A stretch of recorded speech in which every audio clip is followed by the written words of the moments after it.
extraordinary array of historical sites that tell the story of the nation's past. From grand national monuments to preserved battlefields and humble homes of great leaders, each place provides a union of the cultural, political, and social evolution of the country. Administered and preserved in large part by the National Park Service, NPS, these historical landmarks not only educate, but also inspire millions of visitors each year. National Landmarks and Monuments. Statue of Liberty and Ellis Island, New York. Perhaps the most iconic symbol of American freedom. The Statue of Liberty was a gift from France in 1886 and stands as a beacon for liberty and democracy. Located in New York Harbor, it has welcomed millions of immigrants arriving in the United States. Just nearby is Ellis Island, which served as the busiest immigration inspection station from 1892 to 1954. Over 12 million immigrants passed through here, making it a deeply emotional and historical location for many American families. Mount Rushmore, South Dakota.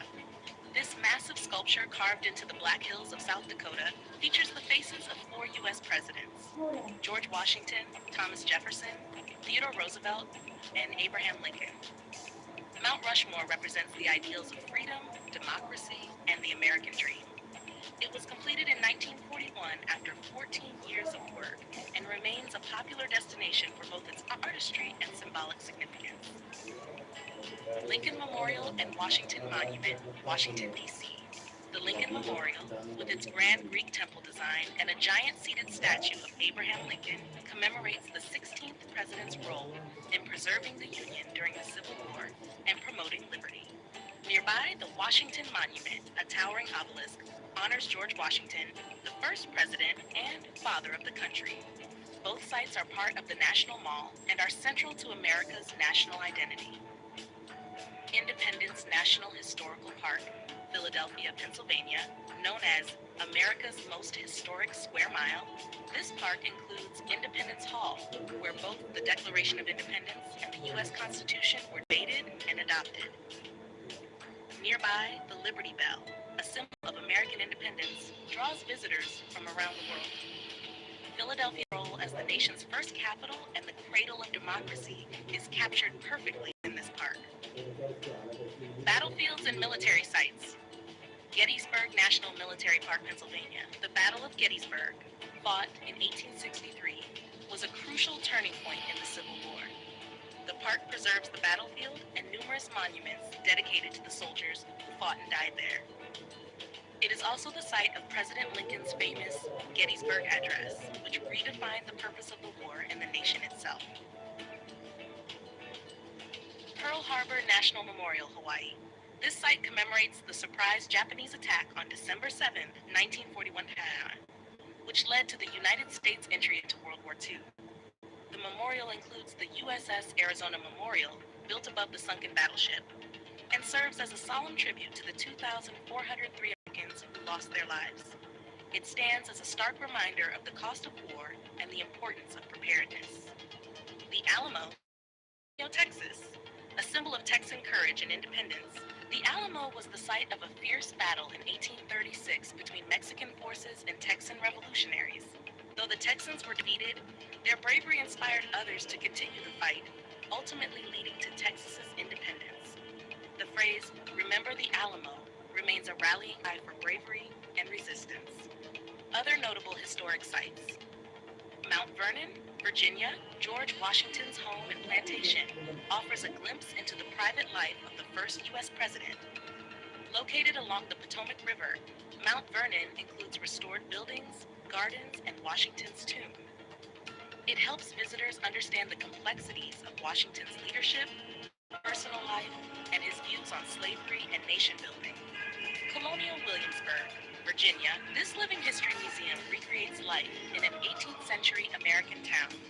Actors in period costume portray real historical figures, allowing visitors to witness colonial-era politics, trades, and daily routines. Williamsburg was once the capital of the Virginia colony and played a key role in early American governance and education. Martin Luther King Jr. National Historical Park, Atlanta, Georgia. This site includes Dr. King's birth home, Ebenezer Baptist Church, where he preached, and his final resting place. It honors the life and legacy of the civil rights leader, led nonviolent protests against racial inequality, and helped change the course of American history. The park serves as both a tribute and a call to continue the work for justice. Mesa Verde National Park, Colorado. Unlike many, it preserves the ancient cliff dwellings of the ancestral Puebloans, who lived in the area from approximately 600 to 1300 CE. These dwellings, built into canyon walls, reveal the advanced architecture, community life, and cultural achievements of Native American civilizations long before European contact. Historical preservation in the USA. The National Historic Landmarks, NHL program, managed by the National Park Service, NPS, plays a critical role in identifying and preserving America's most important historical places. These landmarks are recognized national significance, while the National Register of Historic Places, NRHP, includes over 80,000 properties significant at the local or state level. The process of designation involves rigorous criteria. Properties can be public or private, but once listed, they benefit from tax incentives, grants, monitoring, and preservation efforts.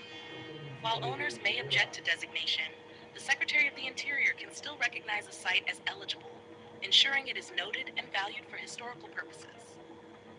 New York leads the nation in NHL designations, with 270, and New York City alone accounts for 114 of those.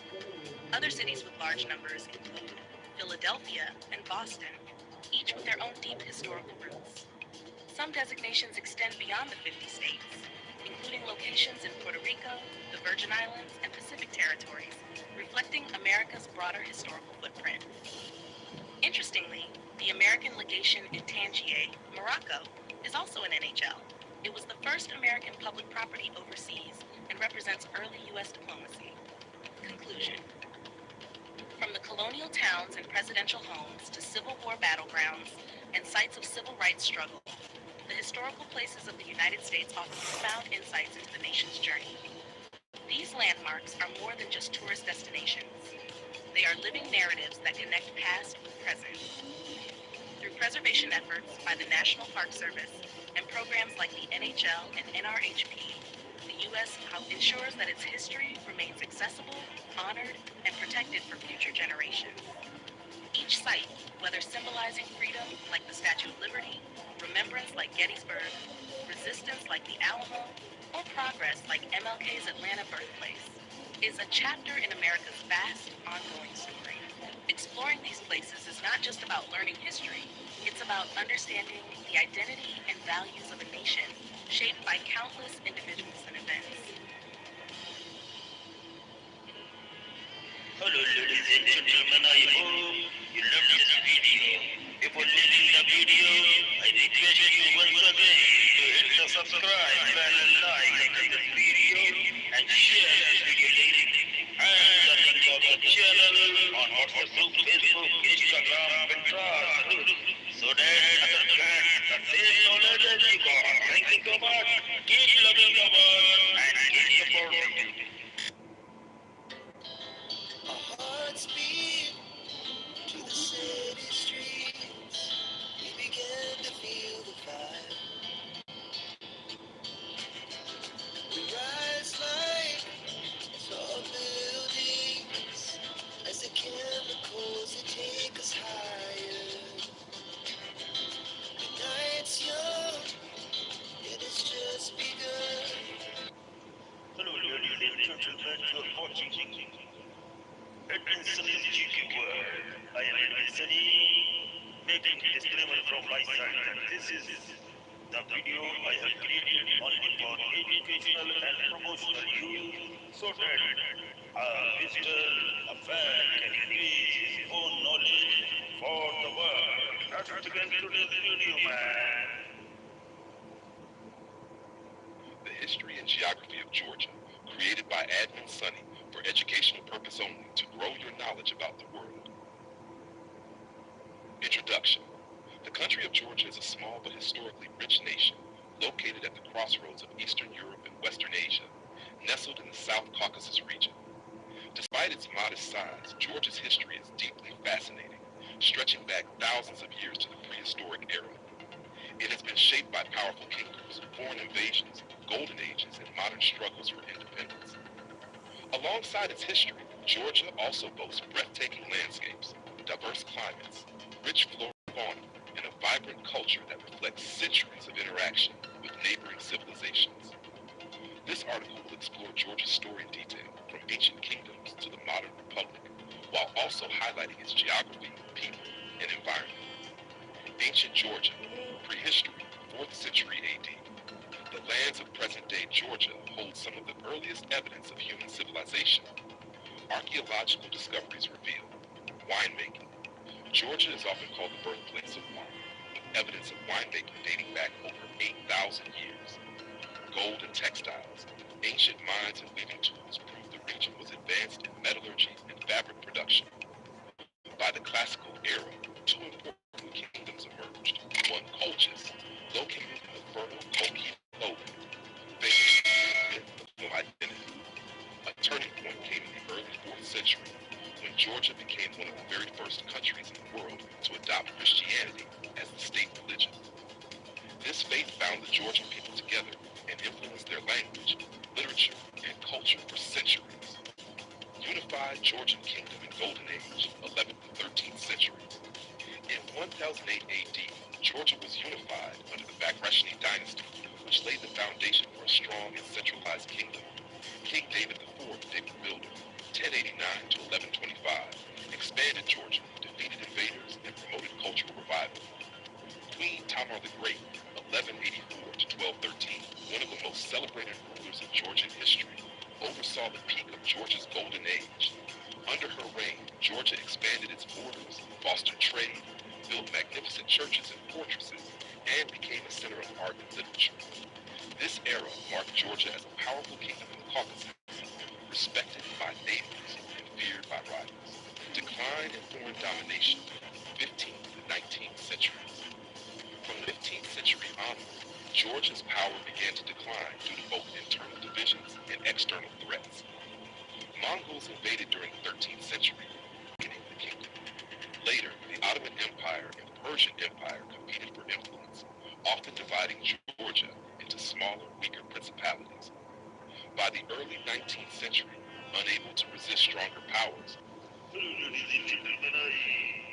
I'm sure that you are getting good knowledge about the world and keep on enjoying only one thing I want. Just hit the subscribe button right below this video. Keep on enjoying the videos for lifetime. Georgia gradually came under the control of the Russian Empire. In 1801, eastern Georgia was officially annexed, followed by other regions in later years. Brief independence in Soviet era, 20th century. The 20th century brought dramatic changes. After the Russian Revolution, 1917, Georgia declared independence in 1918 and established the Democratic Republic of Georgia. However, this freedom was short-lived. In 1921, the Red Army invaded, and Georgia was incorporated into the Soviet Union. In the Soviet era, Georgia developed industries, education, and infrastructure, but political freedoms were suppressed.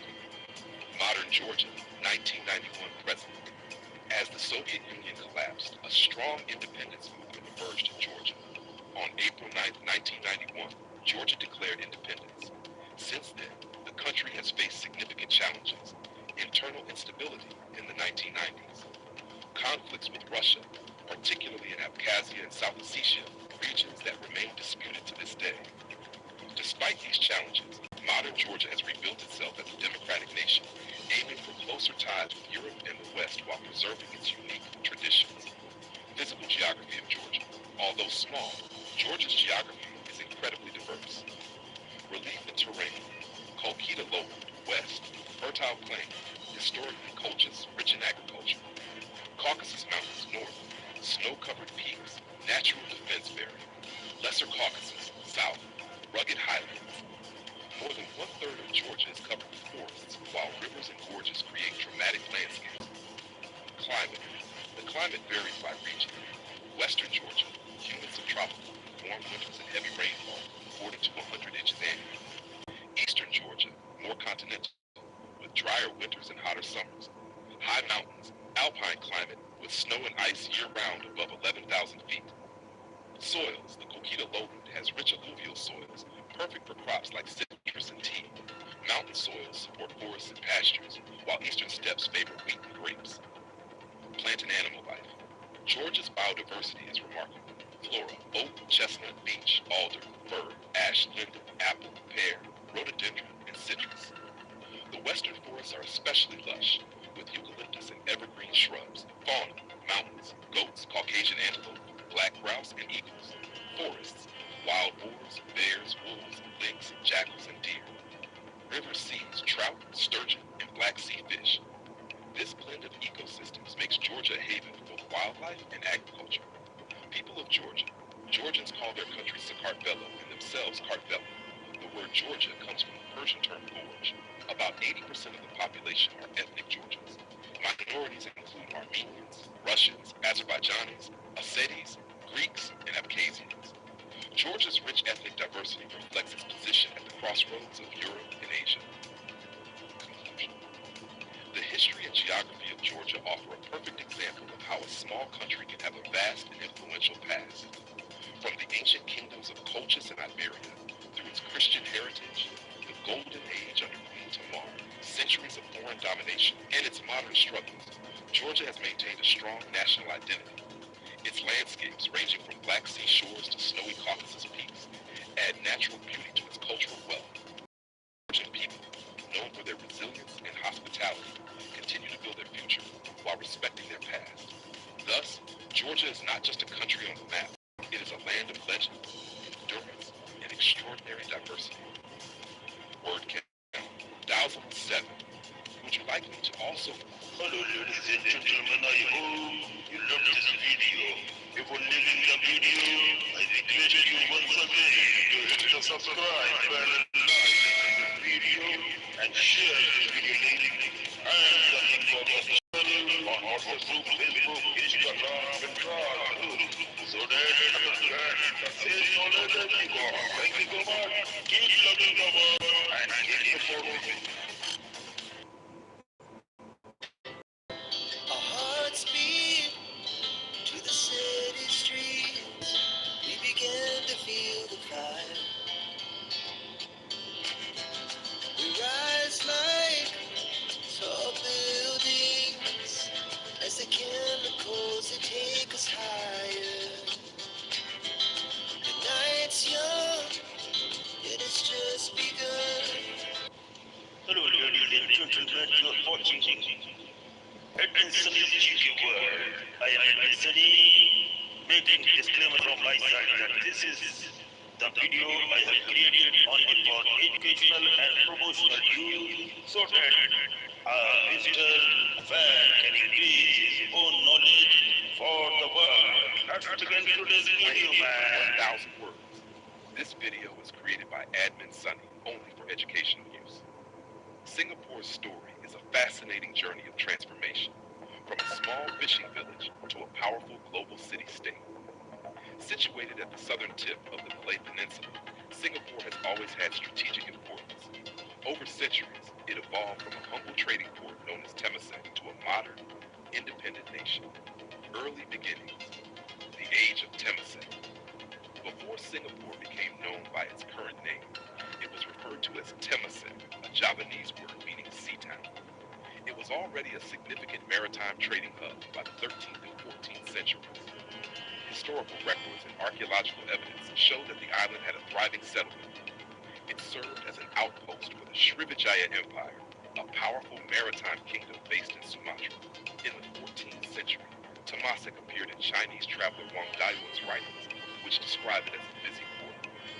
In fact, around the year 1349, about 70 Siamese warboats attempted to conquer Temasek, proving its growing importance. The Javanese Majapahit Empire also listed it among their conquered territories in the poem Nagarakaka, 1365. Eventually, the trading significance of Temasek declined, especially after the rise of the port of Malacca. However, its location remained highly valuable. The legend of Singapore, the name Singapore, meaning Mayan city, is believed to have originated in the 14th century. According to the Malay Chronicles, Sajar Malaya, a Shriva giant prince named Shri Tripwana, landed on the island and saw a strange creature he thought was a lion. Taking it as a good omen, he named the city Singapore. Though lions were never native to the region, the name stuck, symbolizing strength and courage. Free trading post, which allowed ships from His fear of bad luck turned into a record-breaking achievement. He became known as the man with the longest hair in the world. Wow! Now, on number 7 comes another gentleman, the man who has not eaten or done anything for 70 years. Prahlad Johnny from India. Prahlad Johnny, a holy man from Gujarat, claimed that he did not eat or done anything for over 70 years now. Man is terrific. He believed that divine energy and air were enough to sustain him. Even scientists studied him in hospital for weeks and found no evidence of food or water intake. This is the proof of what you are voting for. Johnny also claimed he did not urinate or defecate, saying that yoga and meditation helped him control all bodily needs. His case remains one of the great medical mysteries, man.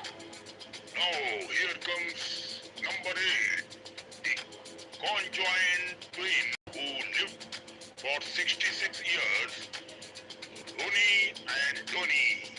Carry on from USA. Rooney and Tony, you are great, man. Rooney and Tony, carry on, were conjoined twins born in the US, United States. They shared the same abdomen and lower body. Doctor said that would not define all expectations and lived 66 years. How medical fair for saying that they will not live long. Where is that doctor? Then why are you saying if you are a doctor, you are not a god man? This is my interpretation for any doctor in the world. God has given, he will prove not any doctor. You doctors funding some in, you cannot be forecast, okay? Setting a world record for the longest living conjoined twins in the world.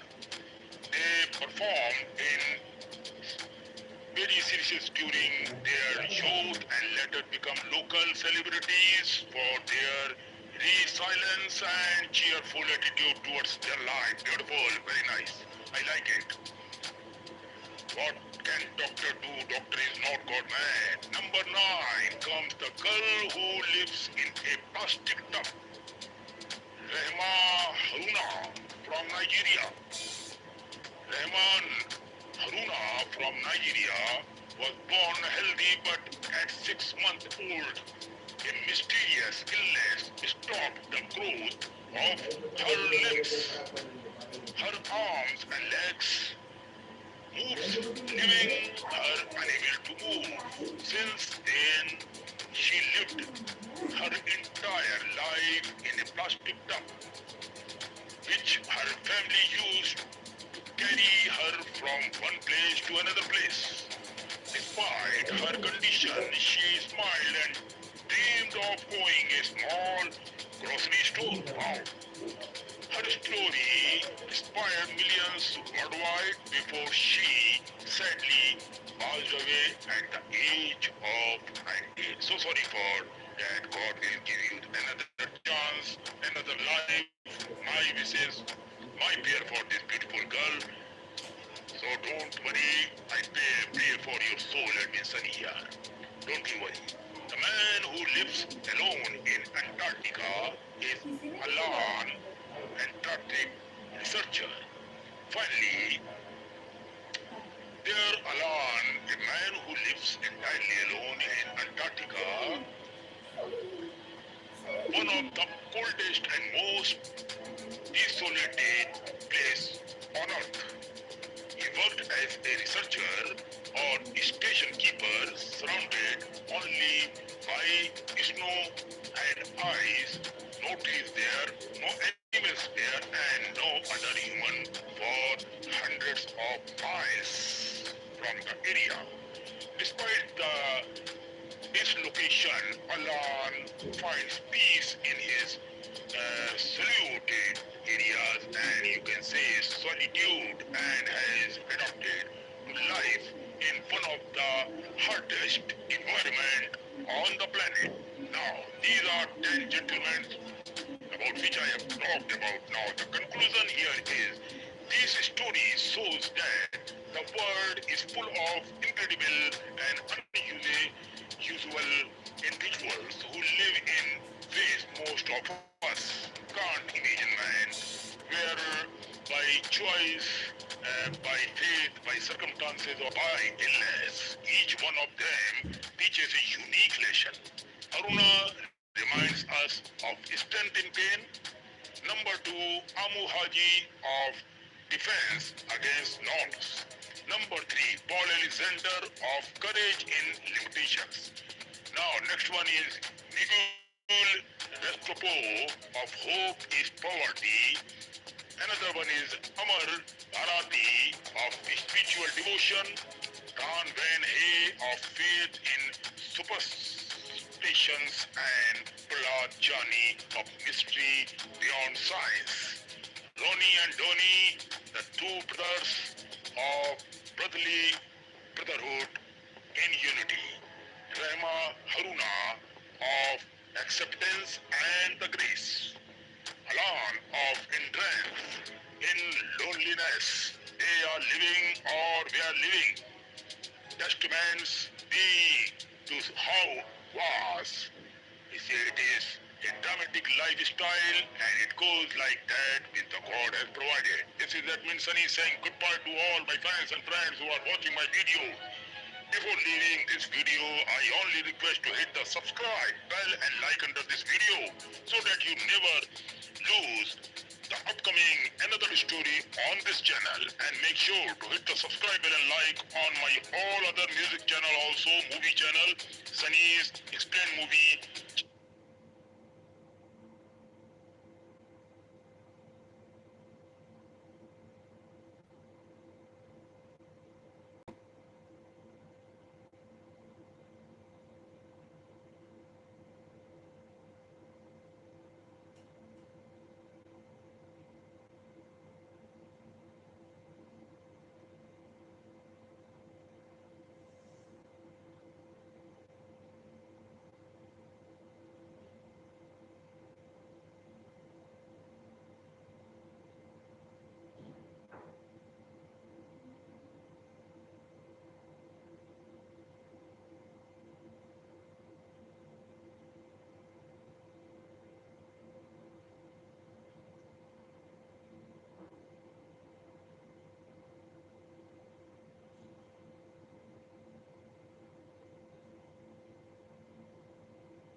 Channel is just launched so that you can understand the movie story.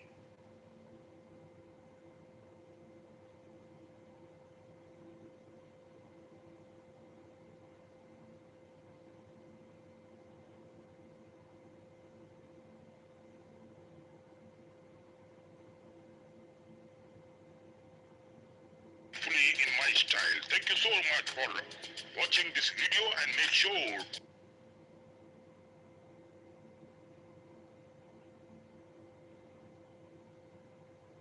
to follow the Facebook page, Instagram page, Thread page, and take care of yourself. Bye.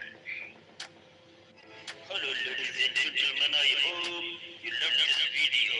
Before leaving the video, I request you once again to hit the subscribe bell and like this video and share this video link and the channel on WhatsApp group, Facebook, Instagram, Pinterest group so that others get the same knowledge as you got. Thank you so much. Keep loving the world and keep supporting.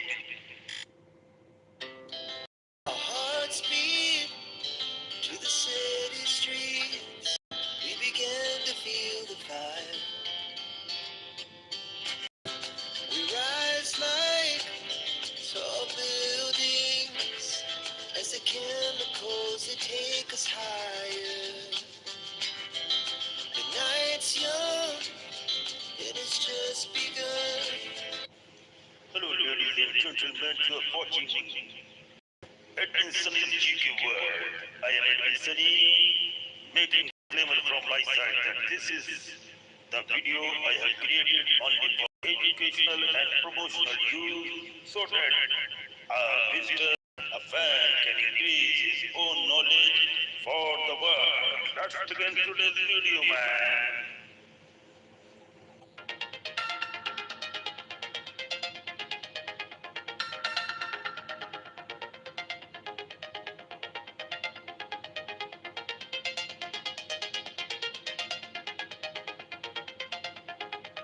Architecture, purpose, and cultural significance. The Great Wall of China, a monument of history, defense, and civilization. The Great Wall of China is not a single continuous structure, but rather a remarkable series of walls and fortifications built over a span of more than 2,300 years. Its purpose was primarily defensive, to protect the agricultural heartlands of northern China from the raids and invasions of nomadic tribes from the steppes of Mongolia. Beyond its practical function, however, the wall became a powerful symbol of Chinese unity, strength, and endurance. Declared a UNESCO World Heritage Site in 1987, it remains one of the most iconic landmarks of human civilization. Early construction. Fragmented walls of the warring states, 7th century BCE to 3rd century BCE. The story of the Great Wall begins in the 7th century BCE, when China was divided into small rival kingdoms. These states were constantly threatened not only by each other, but also by nomadic groups from the north, such as the Daegu and the Xiongnu. Chu State, one of the first to build defensive barriers. It created the so-called Square Wall, designed to protect its northern capital and territory. Qi State constructed large defensive embankments using rivers, hills, and man-made walls. The Qi Wall stretched to the Yellow Sea and built with tamped earth and stone. Yan State erected two defensive lines, the Northern Wall and the Yishui Wall, against nomadic threats in rival states like Qi and Zhao. Zhao, Wei, and Zheng states each developed their own wall systems, often using rammed earth technology. These fortifications were less about unifying China and more about regional defense. Thus, by the 4th century BCE, northern China was already a patchwork of defensive walls, which would later form the foundation for the imperial Great Wall. The Qin Dynasty, 221 to 206 BCE, the first unification of the wall. When Qin Shi Huang, the first emperor of China, unified the warring states in 221 BCE, he faced the challenge of securing his northern frontier from the fearsome Xiongnu. He ordered General Meng Tian to connect and extend the existing walls of Yan, Zhao, and Qin into a single defensive system. This created what was known as the 10,000-night wall, about 5,000 kilometers. The construction relied on rammed earth, stones, and forced labor. Millions of conscripted peasants, soldiers, and prisoners worked under harsh conditions. Countless lives were lost. Although this Qin wall was monumental, it quickly fell into disrepair after the dynasty collapsed in 206 BCE. Still, Qin Shi Huang set the precedent for future dynasties to maintain and expand the wall. The Han Dynasty, 206 BCE to 220 CE, the Wall and the Silk Road. The Han Dynasty, especially under Emperor Wu, 141 BCE, revived the wall to defend against the Xiongnu and to protect the emerging Silk Road trade network. Construction stretched westward across Gansu and Xinjiang, reaching as far as Lop Nur. New techniques included beacon towers every 5 li, about 2 kilometers, watchtowers every 10 li, and garrisons every 30 li. The wall not only provided security, but also regulated trade, migration, and taxation along the Silk Road. During this time, the wall became both a military barrier and an instrument of economic control. From the northern dynasties to the Yuan dynasty, 3rd to 14th century. Over the next 1,000 years, different dynasties modified and repaired the wall depending on military needs. Northern Wei, 386 to 534 CE, built long stretches to defend against Ruren and Khitan tribes. Northern Qi, 550 to 5577 CE, carried out massive construction projects with over 1.8 million workers, extending the wall nearly 900 miles. Sui Dynasty, 581 to 618 CE, ordered 7 major repairs in less than 40 years. Tang Dynasty, 618 to 907 CE, largely abandoned the wall because China had expanded far beyond it and defeated the nomads militarily. Song Dynasty, 60 to 1279 CE, faced constant threats from the Liao and Jin, but lacked resources to fully restore the wall. Yuan Dynasty, 1206 to 1368 CE. The Mongols controlled all of China and saw little use for the wall, though they maintained certain passes for commerce and rebellion control. By the end of the Yuan period, the wall was in ruins, awaiting its greatest reconstruction under the Ming. The Ming Dynasty, 1368 to 1644, the wall we know today. When the Ming Dynasty came to power after expelling the Mongols, they faced the constant danger of renewed invasions. Thus, they launched the most ambitious rebuilding of the Great Wall. Materials and techniques.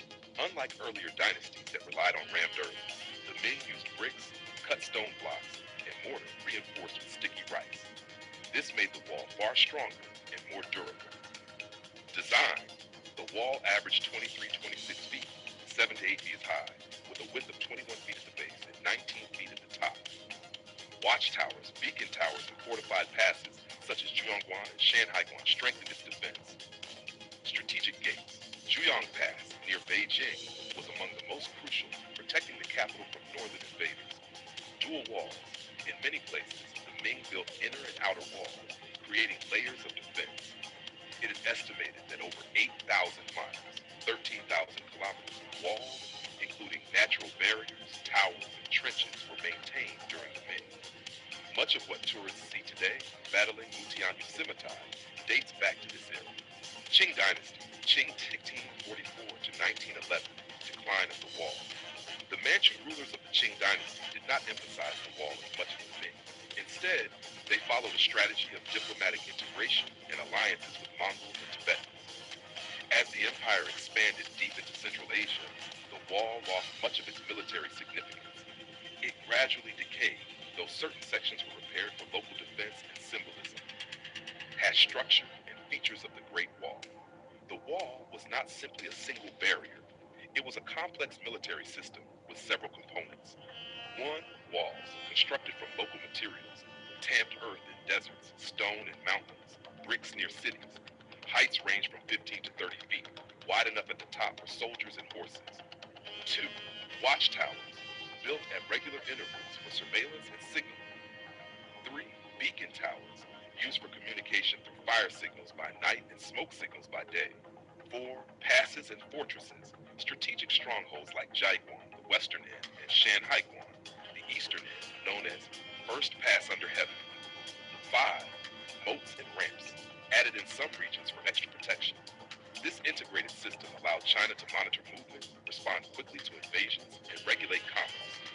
Purposes of the Great Wall. The wall served multiple roles across centuries. 1. Defense.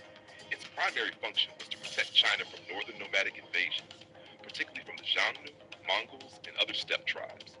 2. Border control. Controlled immigration, and smuggling. It also allowed the Chinese Empire to collect tariffs on trade along the Silk Road. 3. Symbolic power. It projected Chinese authority, discipline, and the idea of a unified empire. Even when militarily less effective, it remained a psychological barrier. Cultural significance and mythology. The Great Wall has long been a symbol of Chinese culture. Legend. The story of Meng Jianghu, whose tears collapsed a section of the wall when her husband died during construction, reflects both the suffering of the laborers and the human cost of the project. Symbolism. By the 20th century, the wall became a national icon, representing resilience and pride. Mao Zedong famously declared, "He who has not climbed the Great Wall is not a true hero." Tourism. Today, reconstructed sections like Badelan attract millions of visitors annually. Preservation and challenges. Despite its fame, large portions of the wall have eroded or disappeared due to natural weathering, neglect, and human destruction. During the 20th century, some villages dismantled wall sections to use bricks for houses. Since the 1980s, however, conservation efforts have increased. UNESCO Heritage, 1987, gave it global recognition. Restoration projects at Mutianyu, Scimitar, and Jiaiyuguan have revived major sections. Laws now protect the wall from further damage, though illegal construction and tourism pressures remain challenges. Conclusion. Great Wall of China is far more than just an ancient barrier. It is a living chronicle of Chinese history, stretching across dynasties, cultures, and landscapes. Built through the sweat and sacrifice of millions, it embodies the themes of defense, unity, endurance, and identity. From its fragmented beginnings in the Warring States to the grandeur of the Ming Dynasty, the wall reflects the evolution of Chinese civilization. While it could not always stop invasions, it stood as a line of resistance, a regulator of trade, and a symbol of cultural pride. Today, the Great Wall continues to inspire awe as one of the greatest architectural achievements in human history. Standing on its ancient stones, one feels not only the weight of centuries, but also the Hello, ladies and gentlemen. I hope you love this video. Before leaving the video, I request you once again to hit the subscribe button and like after this video and share this video link and the link of the channel on WhatsApp group, Facebook, Instagram, Pinterest, so that others get the same knowledge as you got. Thank you so much. Keep loving the world and keep supporting. Our hearts beat to the city streets. We began to feel the fire. We rise like tall buildings as the chemicals that take us higher. The night's young, yet it's just begun. Hello, ladies and gentlemen. You are watching I am Anthony, making disclaimer from my side that this is the video I have created only for educational and promotional use so that visitors, a fan can increase his own knowledge for the world. That's the concluding video, man. geography of Spain. The history of Spain, from ancient civilizations to modern democracy. Spain's long and eventful history is the product of many civilizations: Iberians, Celts, Romans, Visigoths, and Moors, each leaving behind enduring cultural, architectural, and linguistic influences. Over thousands of years, Spain transformed from a prehistoric land of tribes into one of the greatest empires in world history, later experiencing decline, dictatorship, and finally a return to democracy in the 20th century. Prehistoric and early civilizations. Archaeological discoveries in Spain show evidence of human habitation dating back over 1 million years. The Atapuerca caves in northern Spain. Hello friends, I am Admin Sunny and you are watching Sunny's GK World. In this unique video, I want to concern something very unique about the Mahabharata, the very important mythological book, worship book of Hindus. In interpretation of the overall connection between the Mahabharata, Russia, and future prospects included in this video. Before starting this video, I request you once again, so that you never miss the upcoming videos from our side regarding various types of different knowledge about the fact which a normal person doesn't know about. Imagine being told that an ancient Indian epic like the Mahabharata secretly mentions a modern nation such as Russia, and that this reference appears to align uncannily with today's geopolitical realities. Would you dismiss it as coincidence or consider the possibility that ancient seers encoded future visions in symbolic language that we are only now being to interpret it? This idea forms the foundation of a growing narrative that links Hindu scriptures propitious and modern global conflicts. This decision is not meant to glorify any nation or promote fear, but to explore a belief system that calms religion, wars, and destiny stand on the same timeline. According to this view, when the bird descends into Jaws, one northern land covered in snow and cold remains standing even after global destructions. The central question raised is why. Some believe that Lord Krishna himself granted a divine boon to a northern nation, ensuring its survival during the Great War of the Kali Yuga.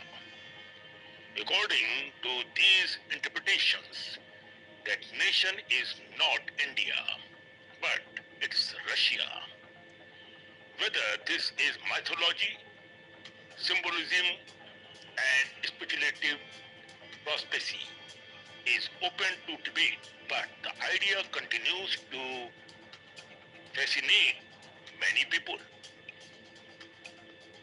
The Mahabharata and its global references, what are they?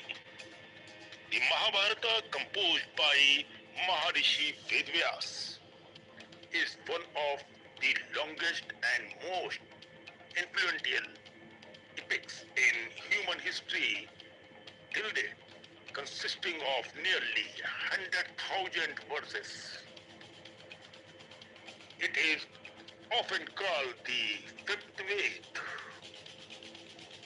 but people don't know, and narrates the great dramatic war between the Pandavas and the Kauravas.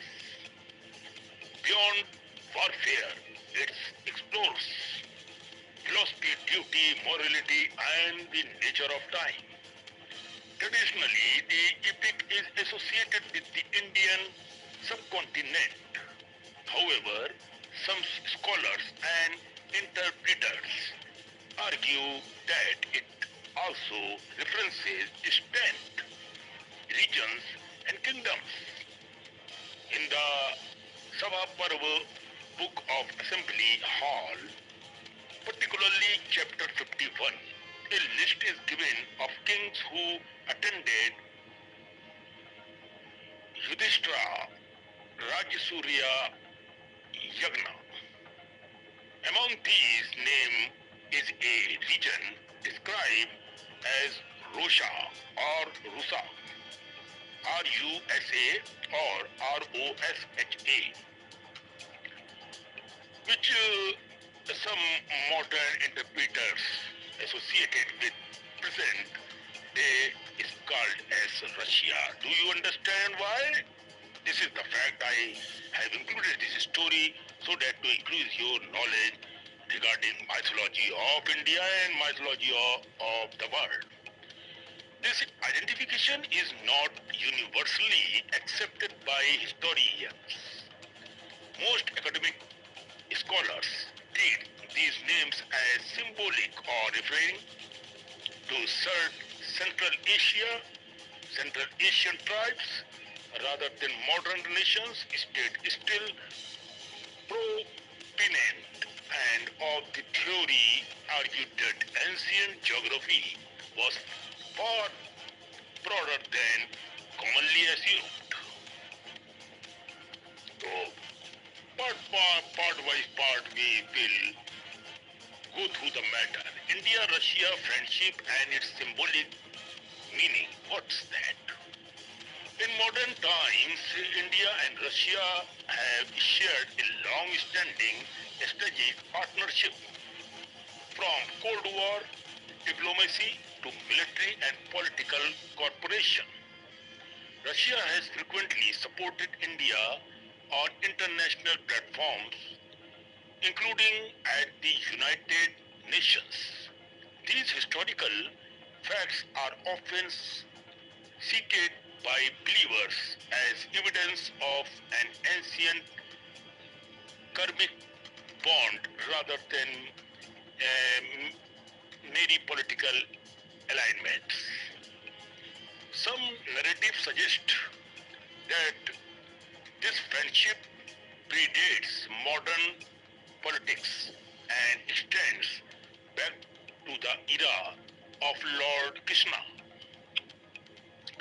According to legend, a northern king, sometimes named Rushk, that is R-U-S-K, or Rose, R-O-S-H, approached Lord Krishna during or after the Mahabharat war, seeking or serve dharma. Lord Krishna, preparing to leave the earlier realm, is said to have blessed the king's land, declaring that it would remain strong in Kali Yuga, means Kali Yuga, and protect righteousness when adharma peaked. Again, it is important to note that such stories do not appear clearly in critical editions of Mahabharata, but circulate in folklore, religion, tradition and later text.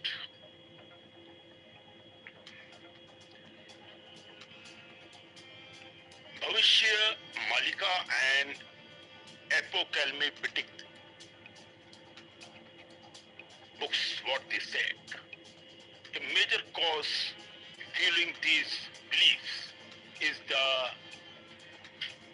Bhavishya Malika, a prophetic text attributed to Acharyanandaji Das, a 15th to 16th century Odia saint and one of the Panchashak, means 5 grand saints of Odisha. He is believed by followers to be Trikaldarshi, means who can see beyond the limit.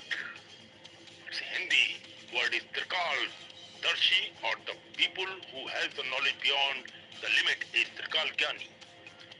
One who can see past, present and the future. It is called as Trikaldarshi, who sees what is past, present and what will be the future. The Bhavishya Malika contains numerous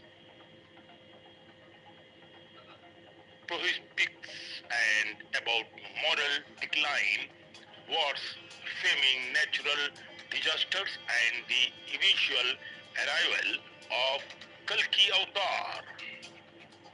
Some verses are interpreted as predicting a massive global conflict resembling a third world war involving India, China, Pakistan, Europe, the Middle East and the West. According to these interpretations, the war would last several years, result in unprecedented destructions, famine and social collapse, and calm millions of lives worldwide. However, the text is believed to suggest that India and Russia would ultimately survive the devastation through, though not without suffering. So these are the danger nations of the upcoming features what I am discussing about here in this video. Russia and India would ultimately survive the devastations through, though not without suffering. Believers argue that Russia's survival is linked to Krishna's ancient blessings possessing it as a protector of Dharma in the final stage of Kali Yuga. Archaeological and other types of claims. Supporter of the theory of an city, archaeological findings in Russia and surrounding regions,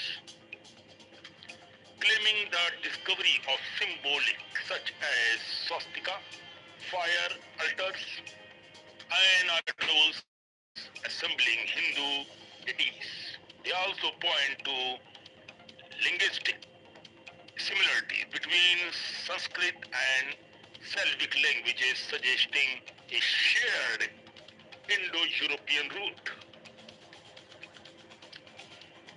Mainstream archaeological and linguistic to acknowledge Indo-European connections but do not support the conclusion that ancient Russia was a Hindu civilization.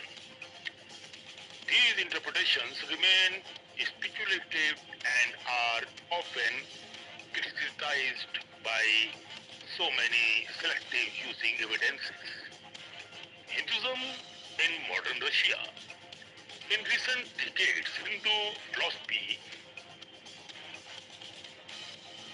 especially through ISKCON and the Bhagavad Gita, has gained followers in Russia, while Hindus remain a small minority.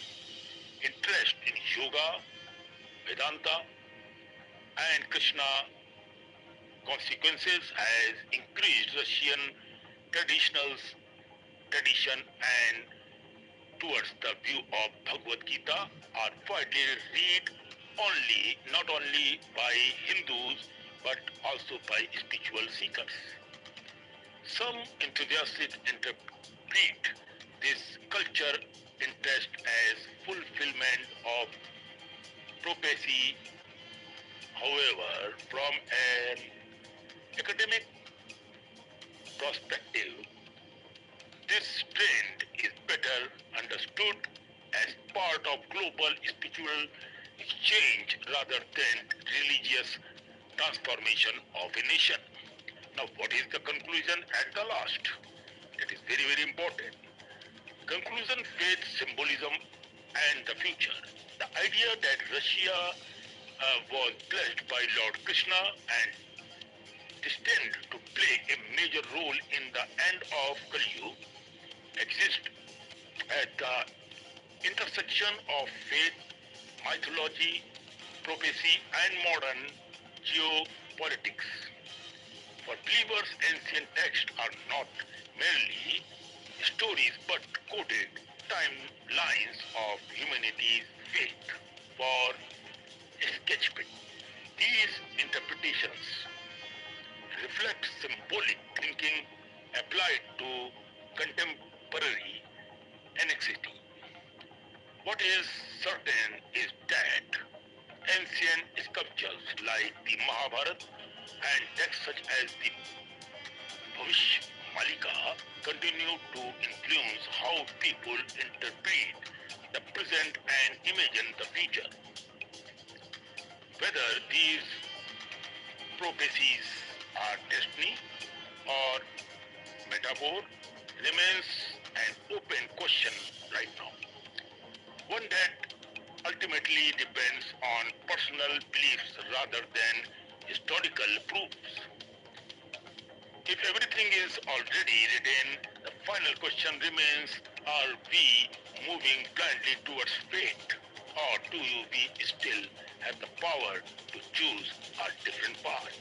Depends on you, what you choose.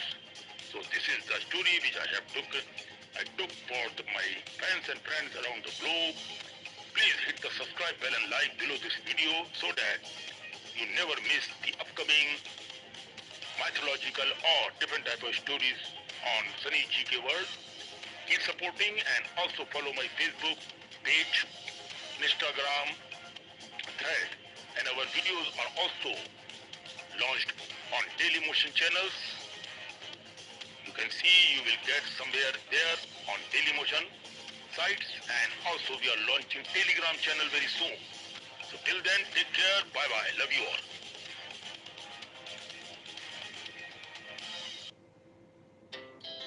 Our hearts beat to the city streets. We began to feel the fire. We rise like tall buildings as the chemicals they take us higher. The night's young, it has just begun. Hello, my friends. This is Admin Sunny. And this is not the Stars Biography channel. This is Sunny's GK World. Now in this video, I will going to tell you something very, very unique about a very, very fantastic friend of mine and a very fantastic and beautiful, gorgeous actress of Hollywood film industry. None other than Angelina Jolie. She is one of my favorite friends on earth, without any doubt. So many times we get in contact with each other on social media platforms like Thread and Facebook. But I respect this lady a lot. She is one of my favorite actors. Not only actress, she is a very, very nice, kind and loving and caring human being. That's what I have noticed in my friend Angelina. So in this video I will going to tell you about the uniqueness of this gorgeous actress Angelina Jolie. Angelina Jolie is often described as many things at once. An action heroine, a hard breaker, a mysterious rebel, a humanitarian, and a woman who has constantly reinvented herself behind the glamorous image of Tom Ryder star lives a life filled with emotional turmoils, bold choices, deep struggles, and remarkable resilience.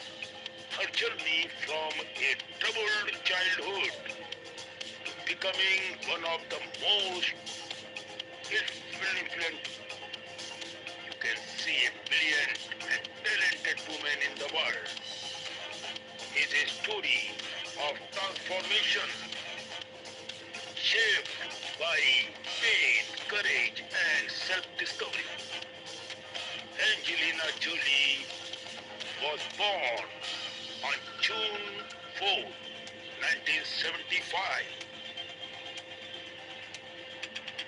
in Los Angeles, California, into a famous Hollywood family.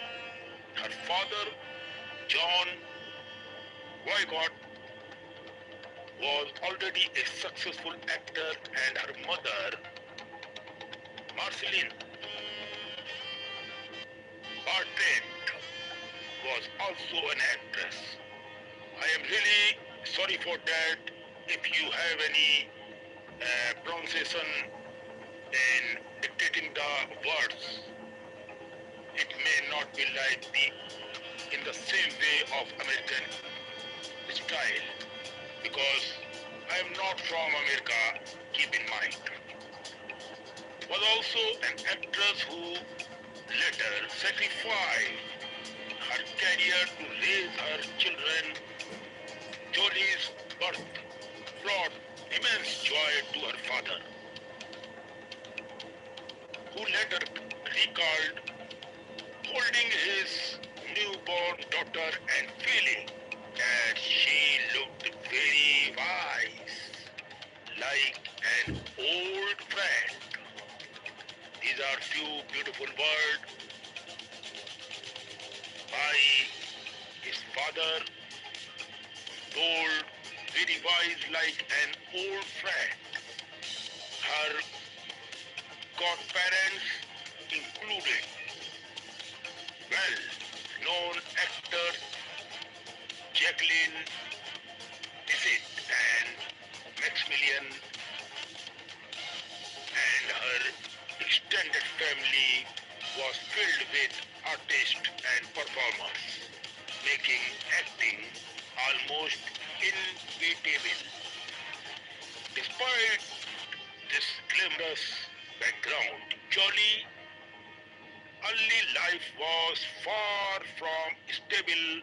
Her parents' marriage fell apart shortly after her birth, mainly due to her father's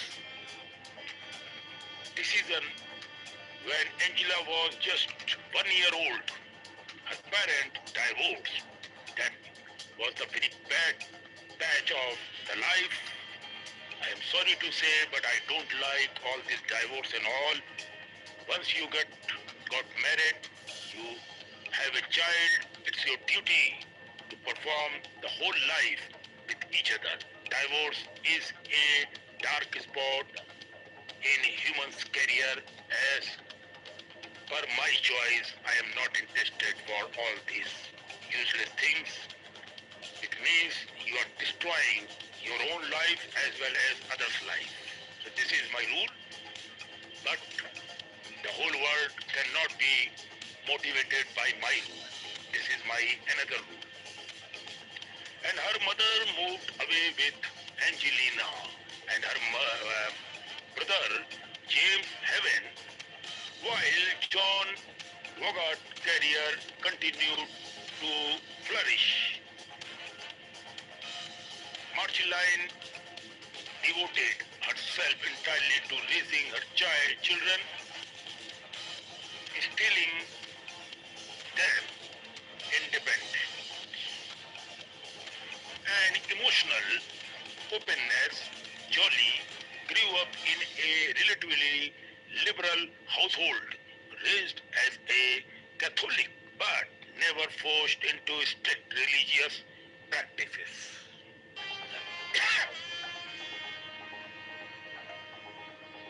From an early age, Angelina showed sign of being unconventional and intense. She openly spoke later about her early sexual curiosity and rebellious nature, describing herself as a child who constantly got into trouble. Movies played a major role in her childhood as her mother often took her to the cinema. This shared experience rather than her father's fame sparked Jolie's interest in acting. She loved dressing up, performing at home and staging little shows, often when her brother acting as the cameraman. Angelina made her first on-screen appearance at the age of 5 only in the film Locking to Get Out. It starred her father and mother, although the role was small. It marked the moves in the movie. Now, the thing is very, very important is that when the marked by emotional instability and troubling behavior, Jolie later admitted to being careless and even cruel with animals, a reflection of the inner chores she struggled with. She developed an unusual fascination with knives and weapons, an interest that began at a renaissance, you can say, fair, and followed her into adolescence, sometimes with dangerous consequences. As a teenager, Jolie felt alienated and out of place, especially after returning to Los Angeles and attending Beverly Hills High School. Suddenly, surrounded by wealthy students, she felt like an outsider due to her family's modest income. She was teased for being thin and awkward and so on. Various types of words used that time, which I cannot dictate here, which deepened her sense of isolation. After early modeling attempt failed, she transformed to an alternative school where she embraced a punk identity dressed in black and moved slowly and surely and openly rebelled against social norms. During his period, Jolie struggled deeply with her mental health. She experienced depression, self-harm, and destructive impulses, eventually seeking therapy and receiving a diagnosis related to social psychopathy and tendencies that time. Despite these challenges, her mother encouraged her to channel her emotions into acting. Jolie enrolled at the Lee Starberg Theatre Institute where she studied method acting of 2 years. Though she initially left due to lack of experience, the training laid the foundation for her intense and immersive acting style. Jodie's early personal life was equally turbulent. She entered a serious relationship at a very young age, and her mother allowed the couple to live together to avoid rebellion and emotional distance. By 16, Jolie began repairing her relationship with her father, who became a mentor in her acting ambitions. She briefly returned to the modeling and appeared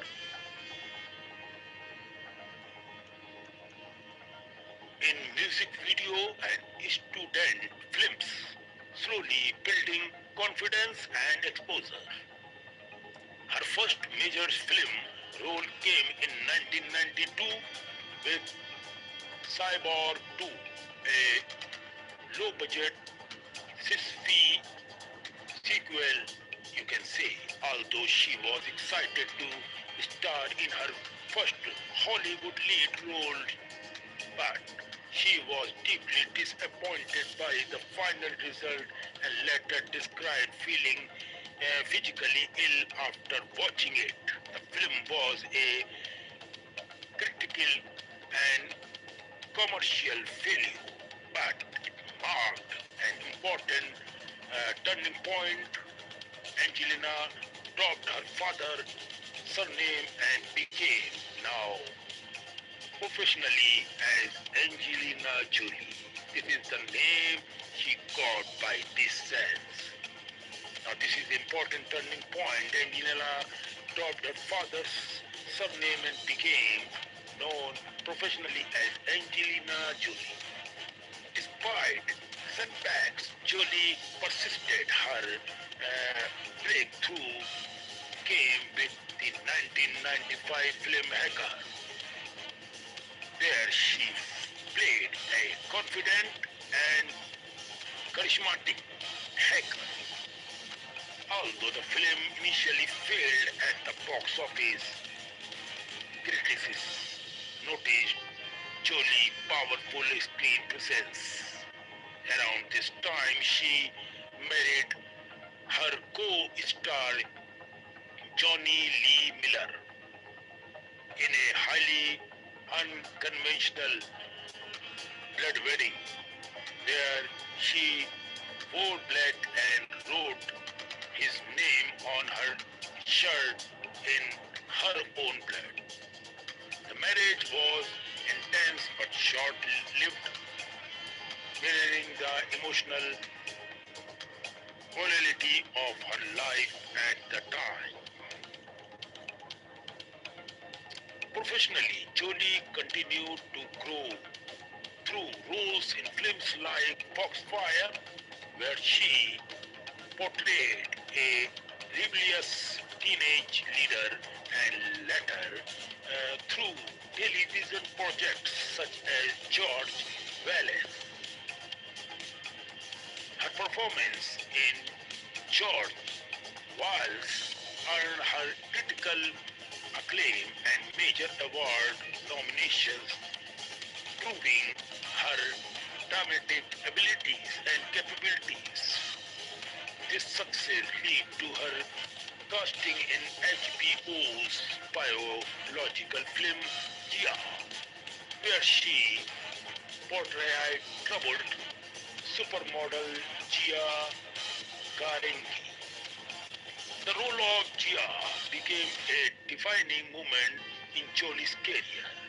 Drawing from her own struggles, she delivered a raw and haunting performance that stunned audience and critics alike.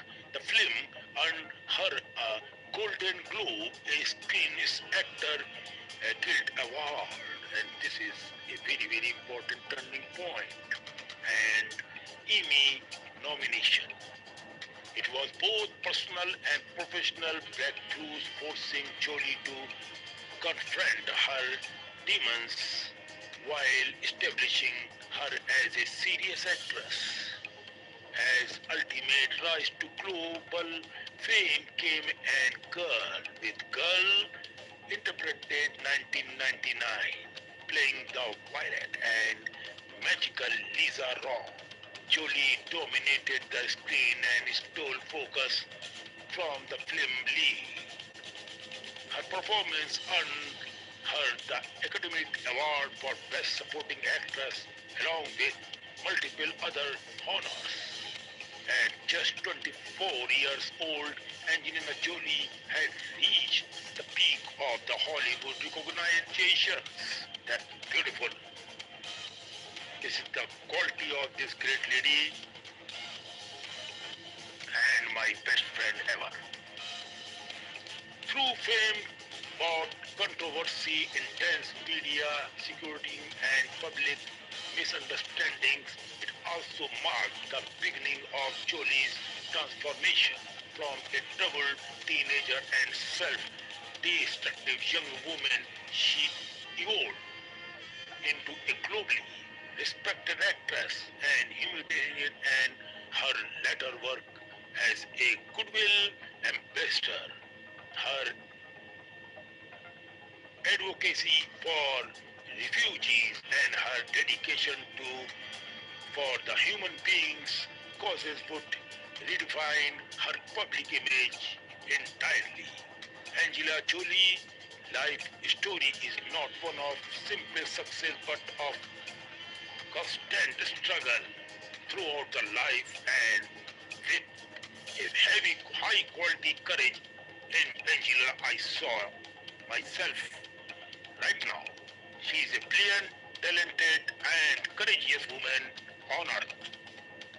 And as a friend, I promise her if whenever she looks my this video, I am with you, my lovely friend. Her journey proves that even the most broken beginnings can lead to a profound purpose, and that true strength often comes from facing one's darkest moment head on. So don't you worry, you have to struggle your life. Life is never easy for anyone. So this is some story and realities about this beautiful, gorgeous, talented friend of mine. I salute to my this gorgeous, talented friend, not only because she is a Hollywood great actor. Oh, no.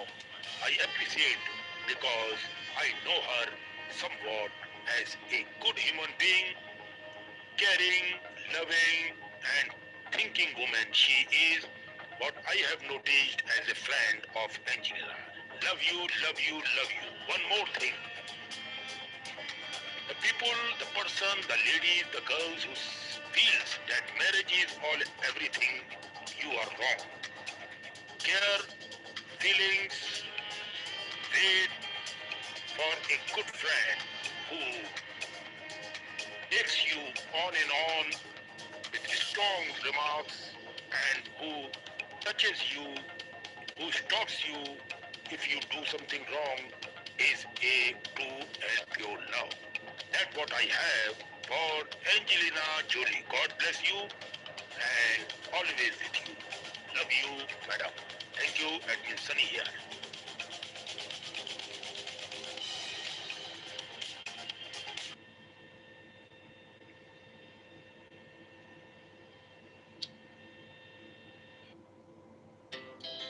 Our hearts beat to the city streets. We began to feel the fire.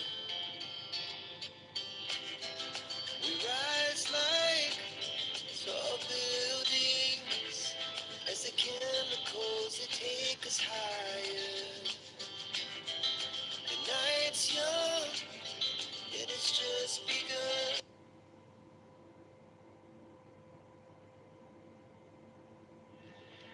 Hello, friends. You are watching Sunny's General Knowledge World, means Sunny's GK World.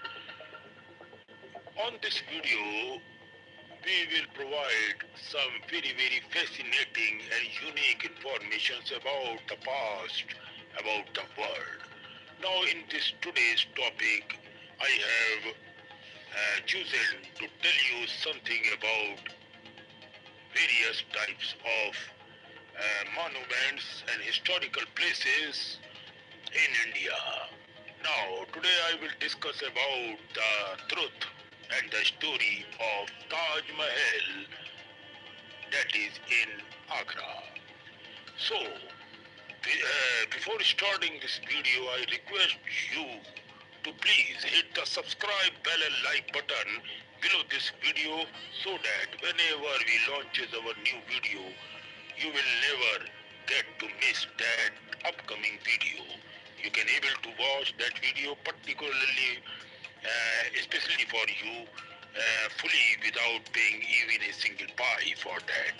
So click the subscribe bell and like, and also one more thing, share the video link and channel link on WhatsApp group in between your friends and family, and also follow my Facebook, Instagram and thread pages. One more thing, you can also watch our videos on Dailymotion channels and Telegram channels. So let's begin this today's video. Who could ever think that an eternal love leading to the saga of infinity? Bondage can evolve out of desert like land and would bloom, or you can say blossom, to be the reason to gift our world a poem in marble, the Taj says. No image of the Taj, neither on canvas nor on celluloid, can adequately express its conceptual imaginary nor convey the legend, the poetry and the romance that shrouds what Rabindranath Tagore calls a teardrop on the cheek of time. The Taj Mahal, a spectacle in white marble, unparalleled to any other monument in the world or on earth, unparalleled in grandeur, that depicts the sheer opulence of an era. The awesome structure, the monument of love that Mughal Emperor Shah Jahan gave to the world, stands as a testimony of his intensive love for his wife Mumtaz Mahal. It is a romance celebrated in marble and glorified with precise and semi-precise precious stones, and that the way to appreciate it. Uttar Pradesh, the land of the Taj, is rich in its cultural heritage and has always been a prominent arena of politics, and various types of parties engage in that since the ancient time. Agra, the city of the Taj and once the capital of the Mughal emperor during the 16th through the early 18th centuries, enjoys a close proximity to the national capital city of New Delhi. Tourists from all over the world try to come here. Tourists from all over the world visit Agra to make a pilgrimage to Taj Mahal, India. Most famous architectural wonder in a land where a magnificent temples and edifices abundant to remind visitors about the rich civilization of a country that is slowly but surely lifting itself into a industrialized society as well. Taj Mahal means crown palace and is in fact the most well preserved and archaeologically you can say as far as art wise and beauty and the cutting of stones and its beautiful dome in the world made by various white marble itself looks beautiful. The English poet Sir Edwin Arnold had described the Taj as not a piece of art as other buildings are, but the proud passions of an emperor's love wrote in living stones. It is a romance celebrated in marble and glorified with precious and semi-precious stones, and that's the way to appreciate it. Taj Mahal stands on the bank of river Yamuna, which otherwise deserves as a wide most defending the great Red Fort of Agra, the center of the Mughal emperors until they moved their capital to Delhi in 1637. It was built by the fifth Mughal emperor Shahjahan in 1631 in memory of his third but the most favorite wife. In fact, his soulmate Mumtaz Mahal, a Muslim Persian princess. She died while accompanying her husband in Burhanpur in a campaign to crush a rebellion after giving birth to her 13th child. The death so crushed the emperor that all his hair and beard were said to have grown snow white in a few months. When Mumtaz Mahal was still alive, she extracted four promises from the emperor. First, that he build the Taj. Second, that he should marry again. Third, that he be kind of their children. And fourth, that he visit the tomb on her death anniversary. However, due to ill health and being under house arrest by his own son and successor to the throne, that man is Aurangzeb, barred him from continuing to keep the last promises. The Taj rises on a high, red sandstone base topped by a huge white. This is a very beautiful story. A huge white marble terrace on which rests the famous dome flanked by four tapering minarets. Within the dome lies the jewel inlaid cenotaph of the queen.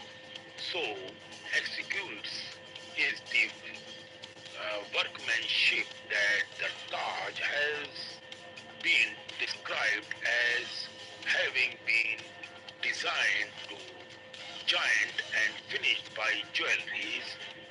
The only thing and the matter is the object in the Taj is the casket of the emperor, which was built beside the queen as an afterthought.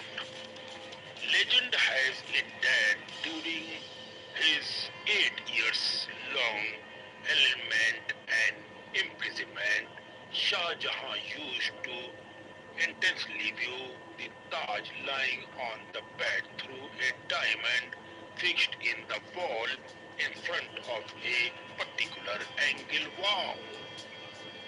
As a tribute to a woman of exotic beauty and as a monument of a love story which is keeping us engrossed even when we are reading through these pages here.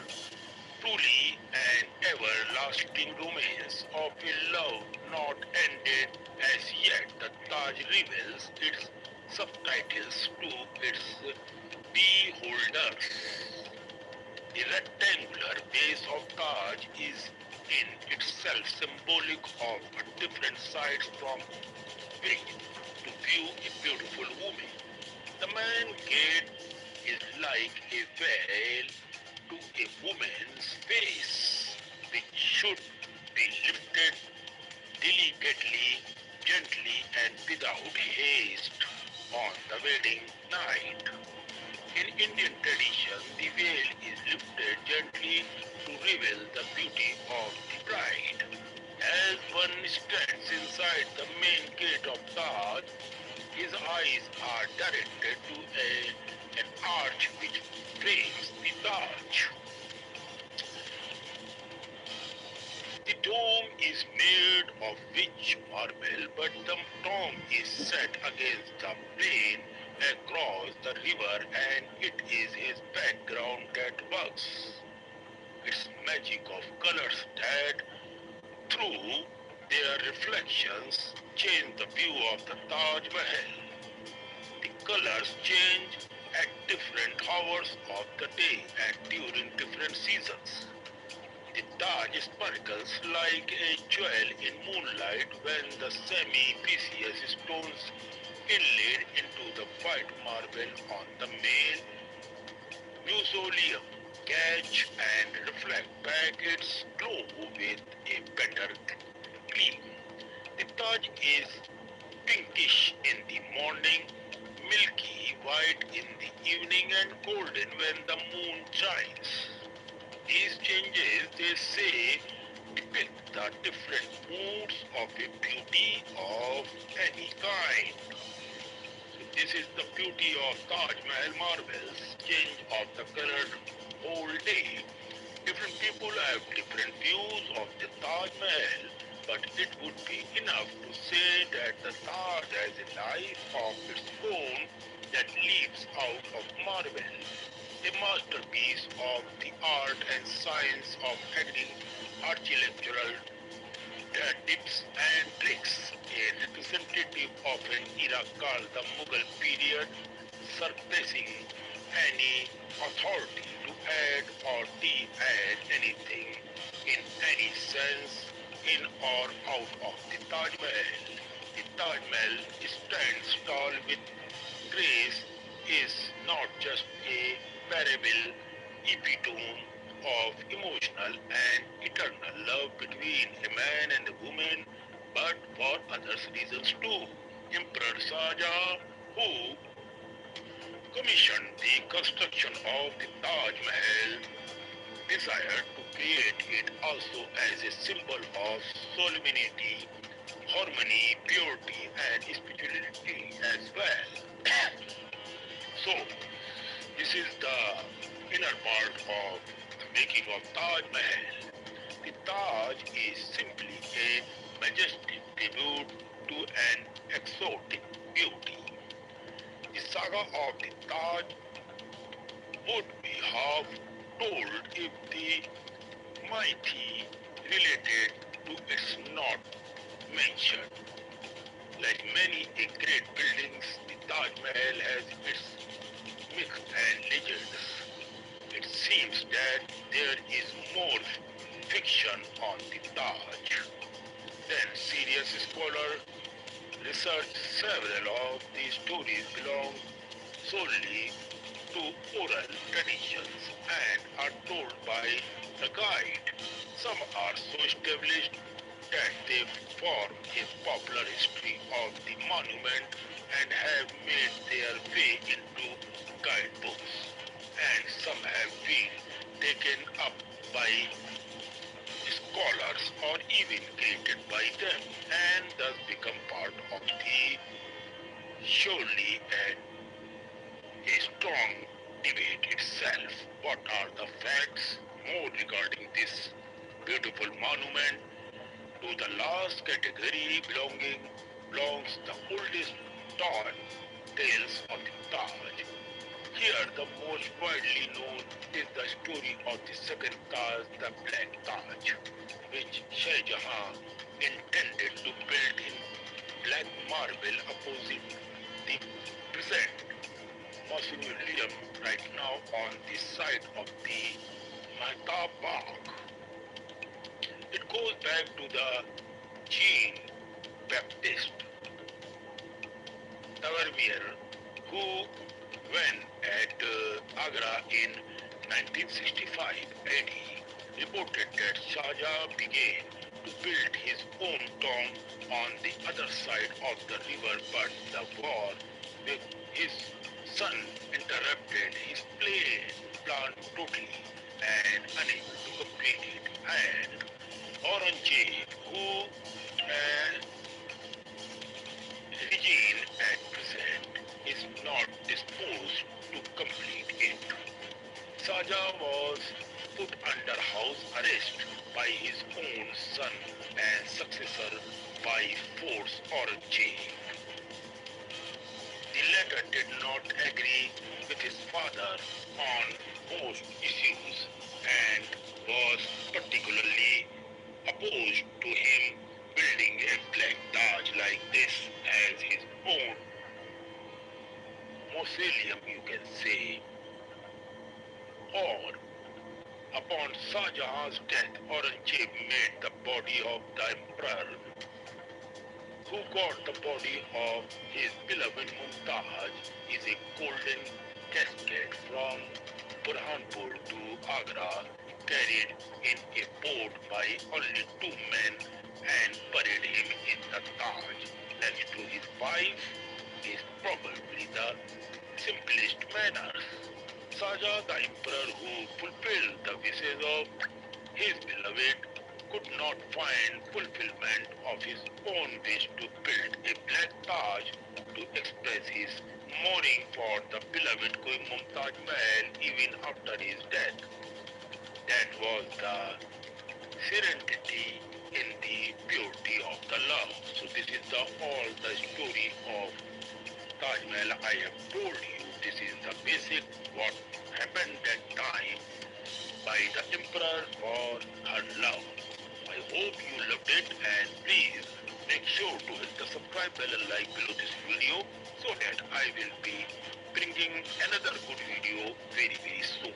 And also share the video link on WhatsApp group, Facebook, Instagram, and on other groups. Thank you so much.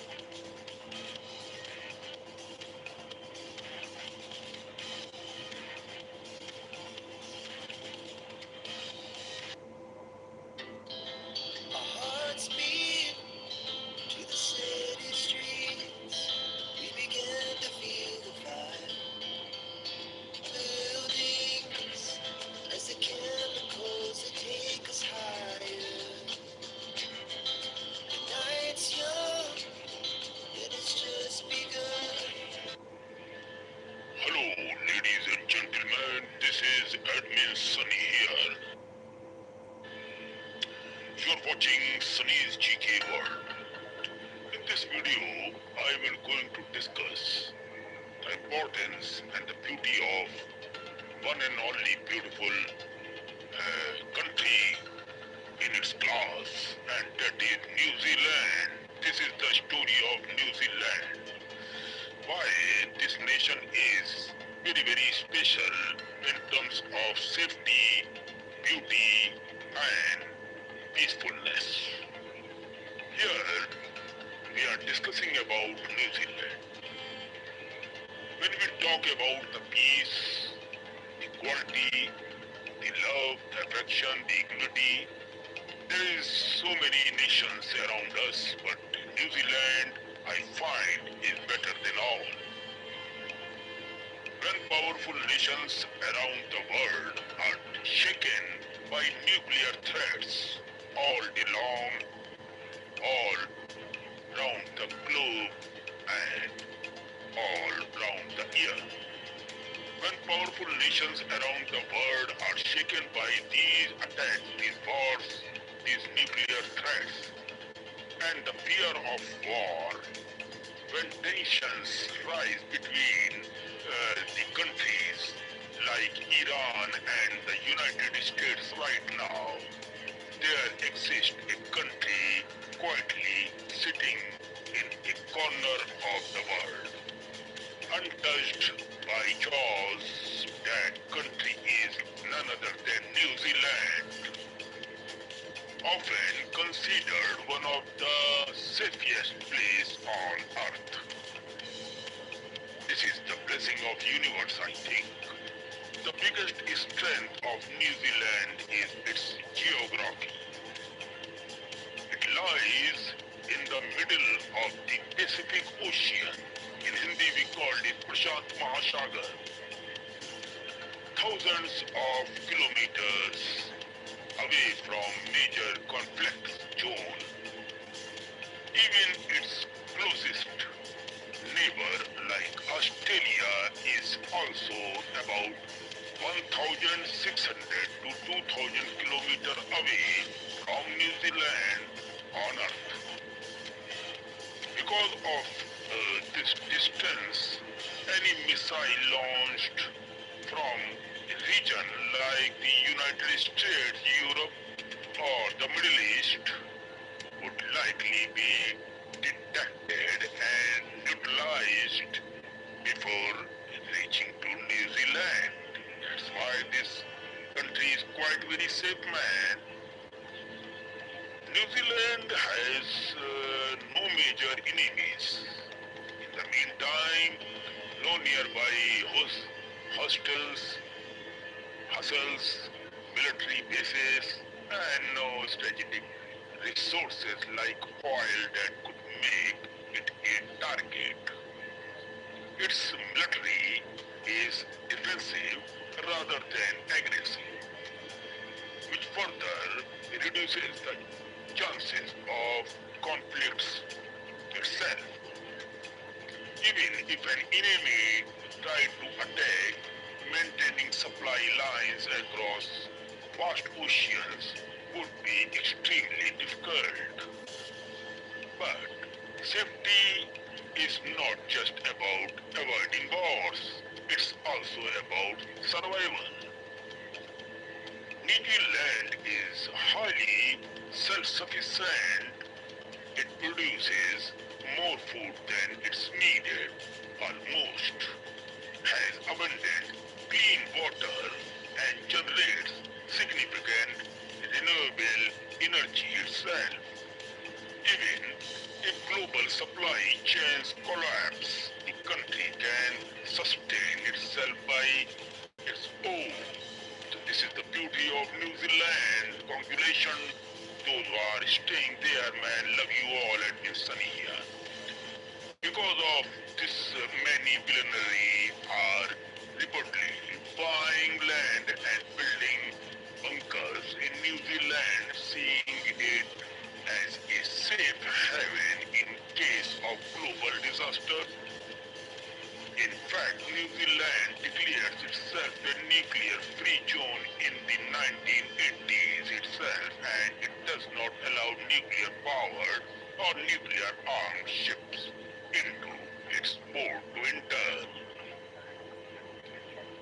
Geographically, New Zealand is an island nation in the South Pacific made up of two main islands, the North Island and the South Island, along with many smaller ones too. It covers about 268,268,000 square kilometers and has a population of around 5 million people plus. The country is known for its high education levels with nearly 99% literacy rate, as we have noticed out there by the team. A large portion of the population identify as having no religion, while Christianity and smaller communities of Hindus, Muslims, Buddhists and Jews also exist, peacefully living there in the country called New Zealand. The capital city is Wellington, while Auckland is the largest and one of the most modern cities surrounded by over 50 volcanoes. It's dangerous. The people of New Zealand are called Kiwis, named after their national bird, which is a beautiful small and flightless bird, kiwi. New Zealand is famous for its natural beauty itself, clean environment and active lifestyles. People enjoy outdoors activities like hiking, car trapping, and which keeps them healthy and fit. The country is also socially progressive itself. Same-sex marriage is legal and equality is strongly supported in the country. This is New Zealand. Historically, the indigenous Maoris people arrived around the 13th century and their culture remains an important part of the national identity.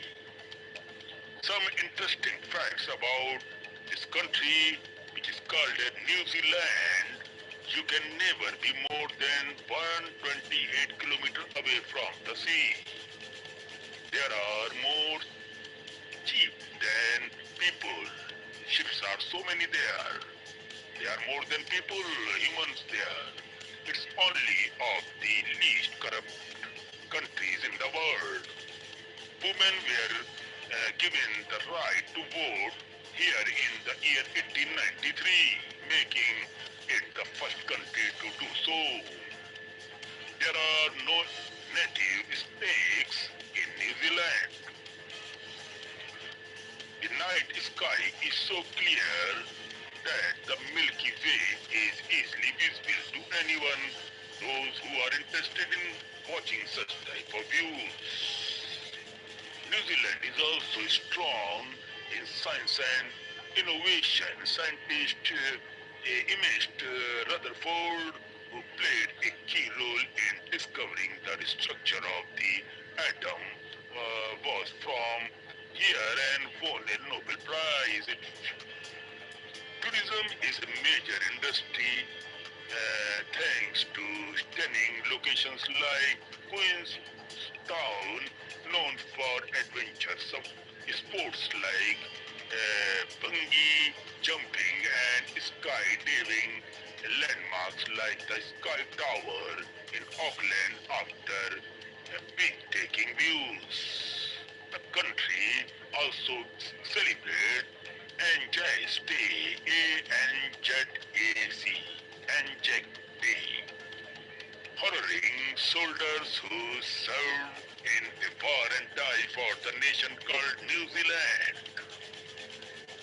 Now, what is the conclusion? Before conclusion, I want to say something more about that. What are the things which you are not supposed to do in New Zealand that will also be discussed in the last part of this video. So keep on watching this video without skipping the video. And one more thing, please hit the subscribe bell and like below this video so that you never miss the upcoming beautiful brand new video, totally free. Hit the subscribe button, like below this video and share the video and channel link on WhatsApp group in between your families and friends out there so that they easily understand the meaning and purpose of making and creating this channel. This is Sunny's Cheeky Word by Admin Sunny here. In conclusion, New Zealand is not just a beautiful country, it is a unique blend of peace, self-sufficiency, natural beauty and progressive values. It stands as a model of how a nation can thrive while staying away from global conflicts and maintaining harmony with nature and its people. Now, I will going to discuss what you don't have to do in New Zealand. So, don't skip the video. Watch this video till the end. Now, this is very important topic that what you have not to do while traveling in this beautiful country, New Zealand.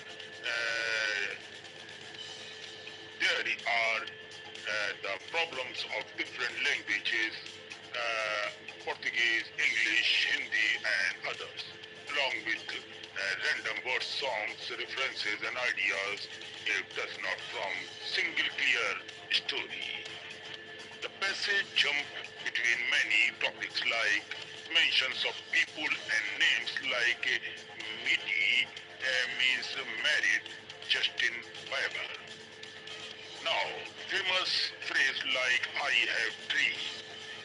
Music styles such as rock, rap, hip hop and many more. So this is very important to understand. Mentions the brand of things like Disney, Frozen, craft foods, bits of technology like camera, speed test, hardware, gaming, fantasy elements like burning and very more other things. New Zealand is being talked about a real beautiful and safe country. It highlights good people, peaceful lifestyle and natural beauty out there in this country called New Zealand. You have to be very careful while you are driving and on the roads of New Zealand. New Zealand has certain more things of risk, but if you are careful, you can do it by your own. So we will be back very soon with some another beautiful story of any other beautiful nation like New Zealand.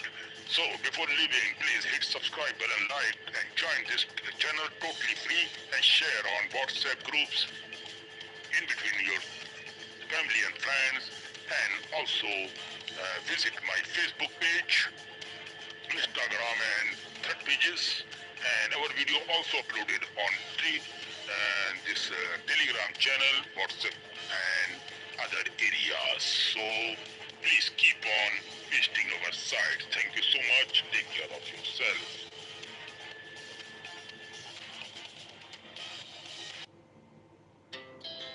Our hearts beat to the city streets. We began to feel the fire. Buildings as the chemicals they take us higher. The night's young, yet it's just begun. Hello, ladies and gentlemen. This is Admin Sunny here. One thing I want to tell you about Japan, why so many people of Japan, they are just banding out in the life to leave their own nations. As of only 2026, people in Japan, both citizens and long-term foreigners residing there are experiencing increased feelings of uncertainty and fear, driven by a combination of impending natural disasters, severe economic pressures, and rapid social changes. According to the research and news report as of March 2026, the primary factor driving this fear includes fear of impending natural disaster. That is very, very important. More than 80% of Japanese people fear that a massive earthquake similar to the 2011 that is Daegu disaster could occur in the year in the future. This persistent threat combined with the reality that 70% of people feel unprepared contributes to a constant state of anxiety. Geographical and economic uncertainty, rising oil prices fueled by the Iran conflict are driving various types of problems and threatening Japanese economic stability. Many fear this will heavily impact corporate earnings, leading to a rising cost of living and stagnant salaries. Another point is rising anxiety and mental health struggles. A 2024 survey reported that 78.2% of Japanese people feel anxious. They are very anxious, you can say, a record high with high rates of work-related mental health issues, particularly among those in their teens and 20s. Demographic crisis and social strains. Japan's population is just shrinking at a record pace of 908,000 plus decline in 2024. The springing, you can say, the shrinking workforce has led to severe labor shortage, putting immense pressure on remaining workers. That is very, very dangerous move by the life. And the rising social tensions amidst rapid social changes, there is an increase in Japanese fascist sentiment and anti-foreigners increase, leading to discomfort for long-term foreign residents in the country who feel they are being viewed as a burden now on the nation. Cultural isolation is, in their language, use H-I-K-I, hiki ko mori, and roughly 1.5 million people in Japan live in a state of social withdrawal known as hikikomori, after triggered by work pressure, job loss, and anxiety. So let's move towards more about this topic. Thank you. Hello, welcome friend, that means Sunny here. You are watching Sunny's GK World official YouTube channel. I am admin Sunny, your host, and in this today's important video, I will try to give you some important tips and information about a very, very beautiful and renowned nation story that is none other than Japan. Here, I am just making it clear that why so many people, the public of Japan, is leaving their own nation. 90% of people just want to migrate from their dangerous located country called Japan.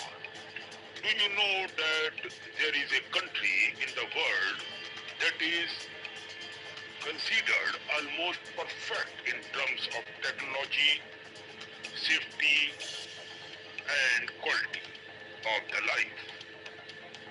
Yet, today that same country is facing a strange and serious problems. Instead of people moving there, they are leaving it, is leaving their own country, Japan, and not just foreigners, but even its own young population is gradually moving out of Japan. Why? The big question is Japan really becoming empty? And if so, what is happening there in Japan to the world's fifth largest economy? Yes, we are looking about and we are talking about Japan, a country famous worldwide for its robots, bullet trains, and ultra-modern technologies and ultra-modern cities. And also beautiful models, beautiful girls, dancers, culture, tradition, all are beautiful in Japan. Japan currently has a population of around 123 millions, 123 million, making it the 11th most populous country in the world on the earth. Cities like Tokyo, Osaka, and Nagoya are also advanced that many people consider them a glimpse of the future. However, when we look deeper into the matter, we find a very unusual population pattern. About two-thirds of Japan population lives in a narrow strip called the Pacific Belt. They called it Pacific Belt, a 1,200-kilometer long region stretching from Fukuoka to Tokyo. This area includes major cities like Hiroshima, Kobe, Osaka, Kyoto, and Nagoya, and Tokyo. Nearly 80 million people live in just 10% of the country's land, while the remaining 90% is sparsely populated. Now, what is this going on there in Japan?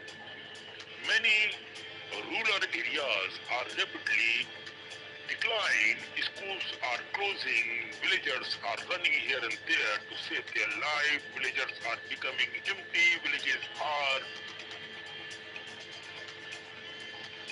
getting vacated by the people, and abandoned houses called Akia are increasing so much that the government is offering them at very, very low prices.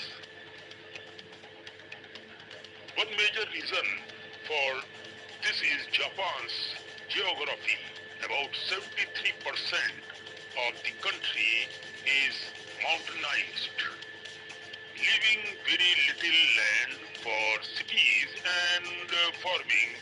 Historically, people settled near coastal plains like the, you can say, Kanto, Nobi, and Kansai plains, where cities like Tokyo developed. Tokyo itself is the largest metropolitan area in the world, and with over 40 million people.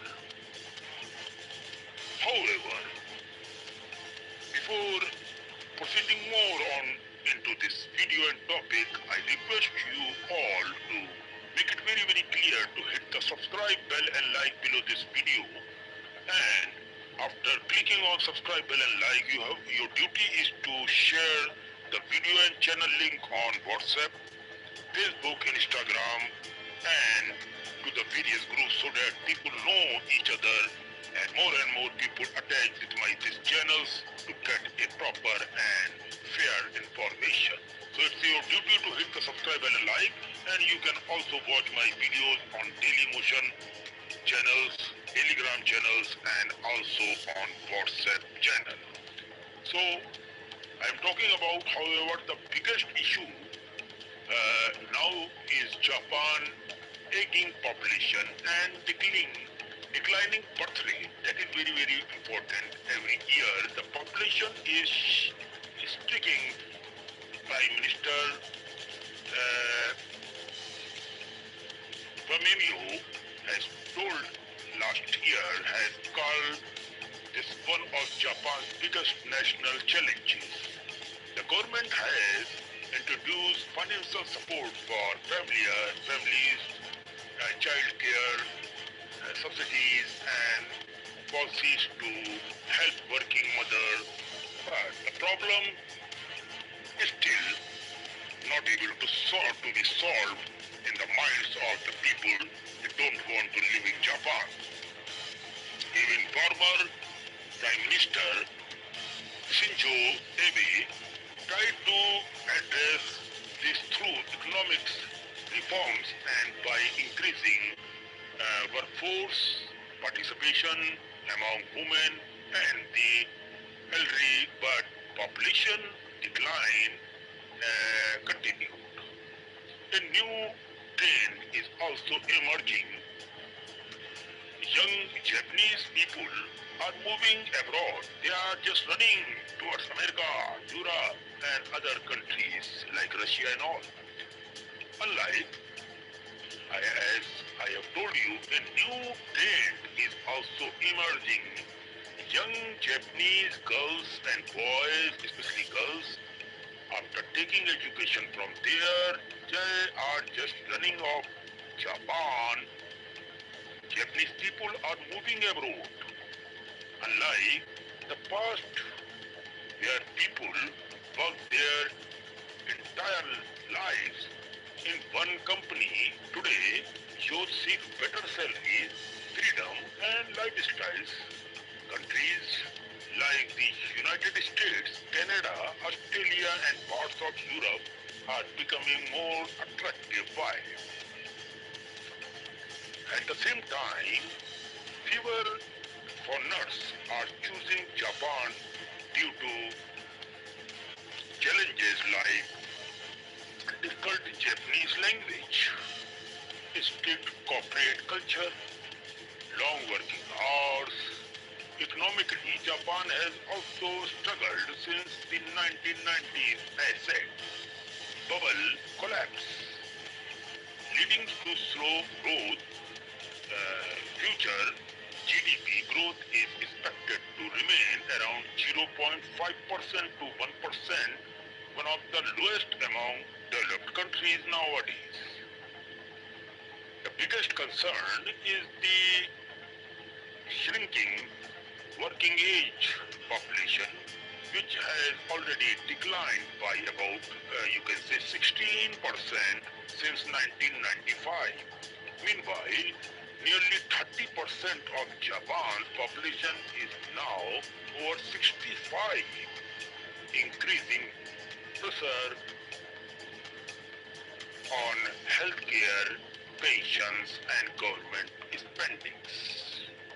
Although unemployment is low, around 2.5%, you can say the real issue is labor storages and low productivity, limiting industrial growth.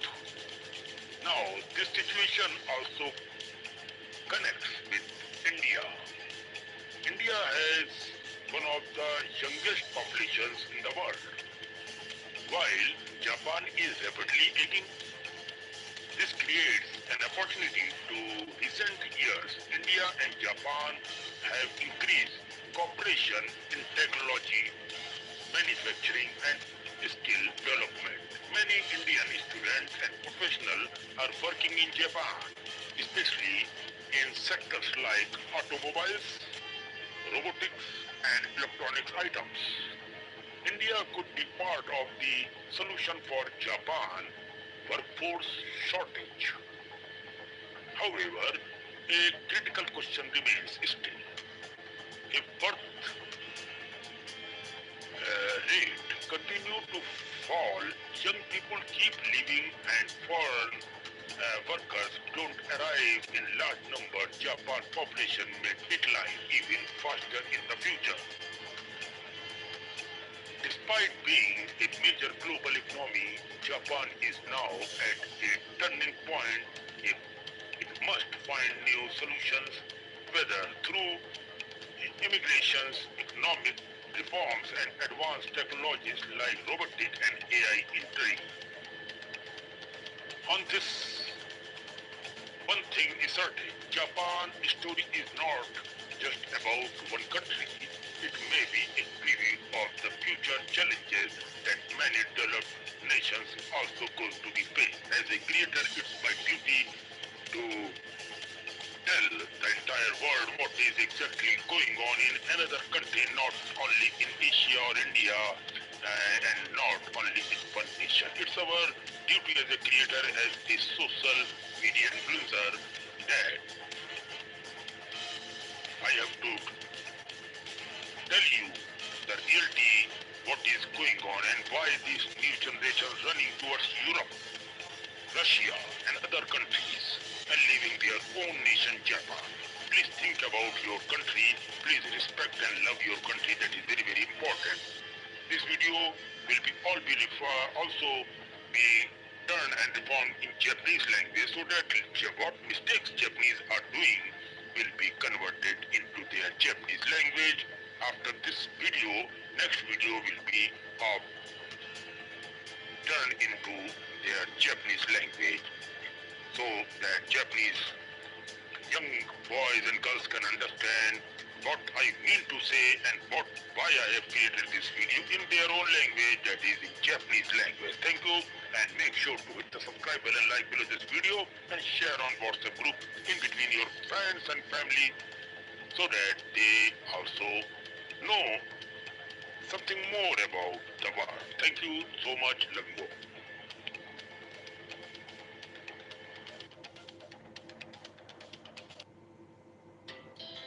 Our hearts beat to the city streets. We began to feel the fire.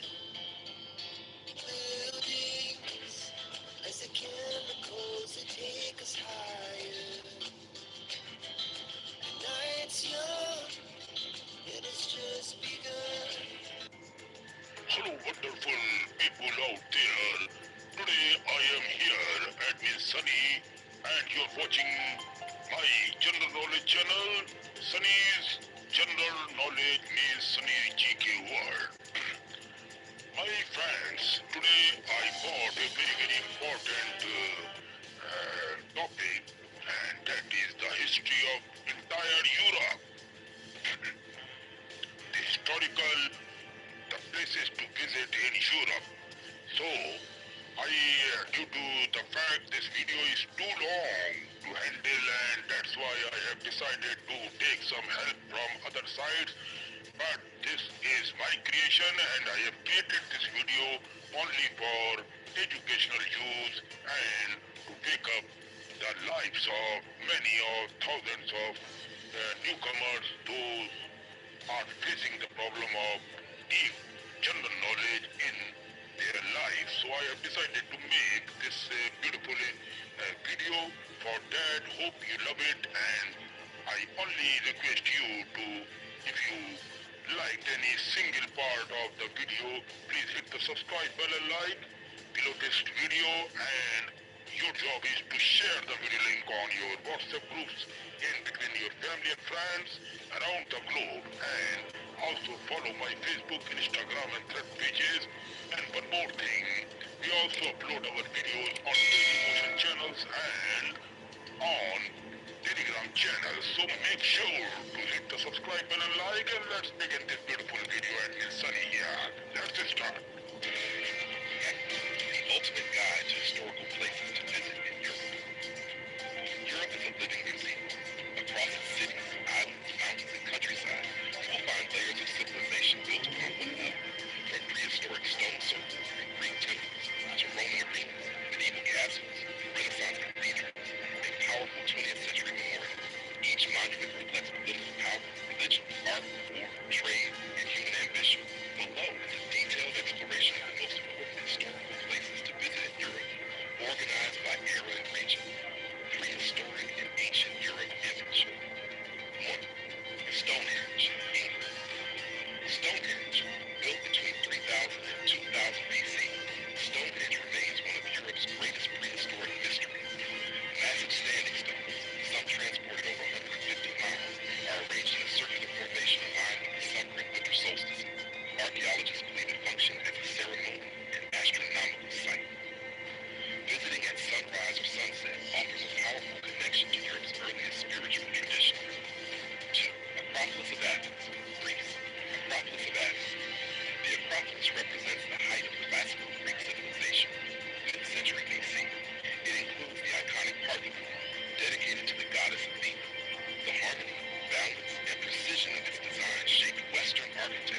in Baroque Europe image.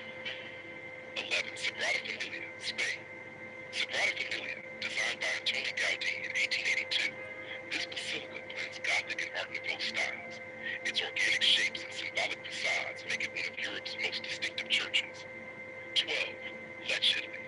Lecce, often called the Florence of the South, Lecce's Baroque churches feature intricate stone carvings and dramatic facades. 13. Palermo Cathedral, Sicily. Palermo Cathedral, a mix of Northern Arab, Gothic, and Baroque styles, reflecting Sicily's multicultural past. 14. Valley of the Temples, Sicily.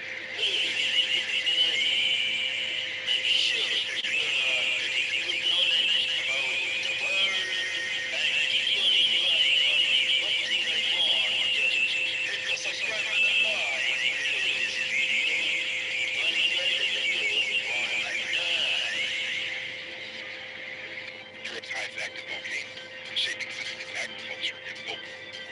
17. Trulli of Alberobello, Puglia. Trulli of Alberobello, conical stone houses unique to southern Italy and protected by UNESCO. Number 18. Castel del Monte, Italy. Castel del Monte, a geometrically perfect 13th century castle built by Emperor Frederick II. Greek islands and Mediterranean heritage image. 19. Old Fortress of Corfu. Old Fortress of Corfu, Venetian fortress guarding Mediterranean trade routes. 20. Delos, Greece. Delos, sacred island believed to be birthplace of Apollo and Artemis. 21. Temple of Apphia, Daegu. Temple of Apphia, part of the sacred triangle of Athens and Sumer. Number 22. Monastery of St. John, Patmos. Monastery of St. John the Theologian, UNESCO site linked to the Book of Revelation. Modern Europe and World War sites. Image 23. Eiffel Tower, France. Eiffel Tower, built in 1889 for the World Fair, it symbolizes industrial innovation.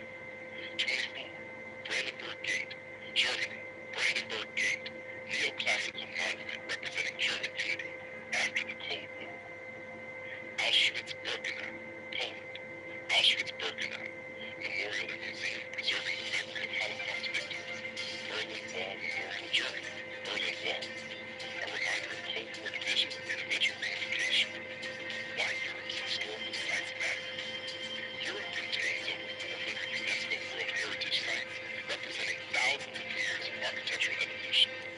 These places are not only monuments but storytellers, revealing the birth of democracy in Greece, Roman engineering mastery, Islamic art in Spain, Christian Gothic cathedrals, Renaissance creativity, Industrial Revolution innovation, lessons from world wars, from the prehistoric stones of England to the marble temples of Greece and the castles of Italy, Europe offers an unparalleled journey through human civilization.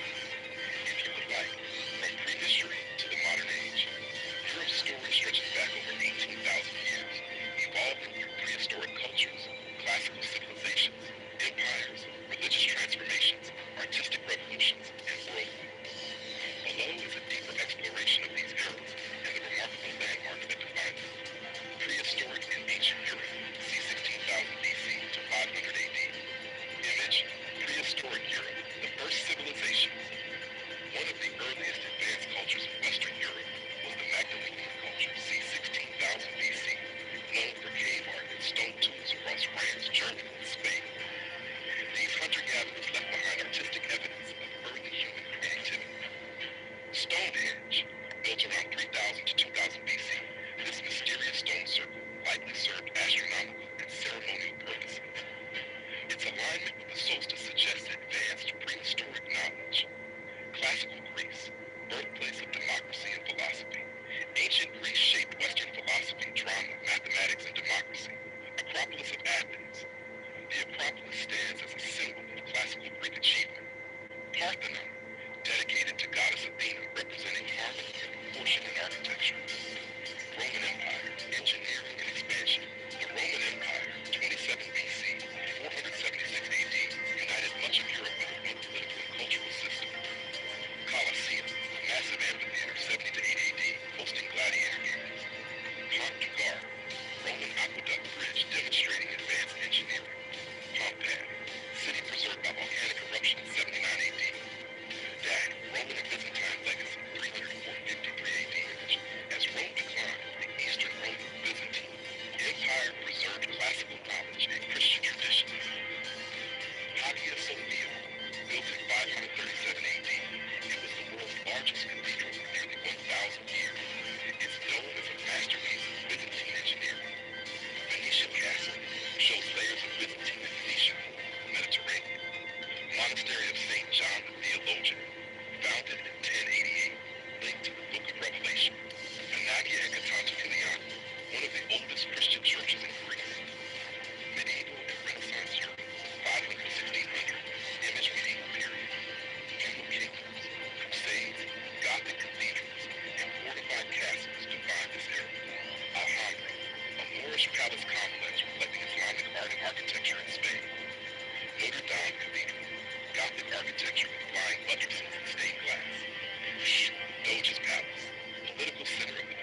Arab World War 1700 to 20th century. Image Industrial Revolution. Europe led technological and industrial growth. Eiffel Tower, built in 1889, symbolizing industrial progress and engineering innovation. World War II and division. The 20th century reshaped Europe politically and emotionally. Brandenburg Gate, symbol of German reunification after Cold War division. Auschwitz-Birkenau, memorial and reminder of the Holocaust tragedy. Sicily, a living museum of civilizations. Image Sicily reflects Greek, Roman, Arab, Norman, and Spanish influence. Valley of the Temples, 8 Greek temples in remarkable condition. Villa Romana del Casale, 4th century Roman mosaic. Mount Etna, Europe's highest active volcano. Palermo Cathedral, Arab Norman architectural blend. Greek theater of Tower Hill, overlooking Etna and the sea. Puglia, southern Italy's hidden treasure image, truly about Arabella, conical stone houses. Lecce, known as Florence of the South or Baroque style. Ostum, White City, Basilica di San Nicola, pilgrimage site of St. Nicholas. Castel del Monte, geometric medieval fortress. Greek islands, mythology and maritime power image. Old fortress of Corfu, Venetian stronghold. Delos, mythical birthplace of Apollo. Temple of Apphia, part of sacred triangle with Athens and Samos. Pyrgos, marble craftsmanship heritage. Why Europe's heritage is unique. Over 400 plus UNESCO World Heritage Sites. Blend of Greek, Roman, Islamic, Christian, Byzantine, and modern cultures. Architectural evolution from megalithic stones to iron towers. Living cities built upon ancient ruins. If you'd like, I can also turn this into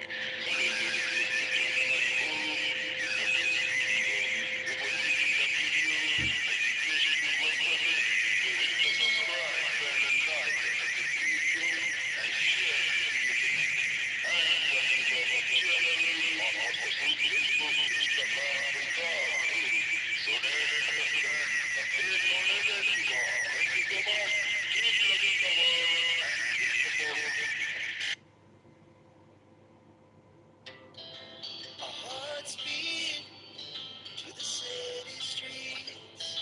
We began to feel the fire.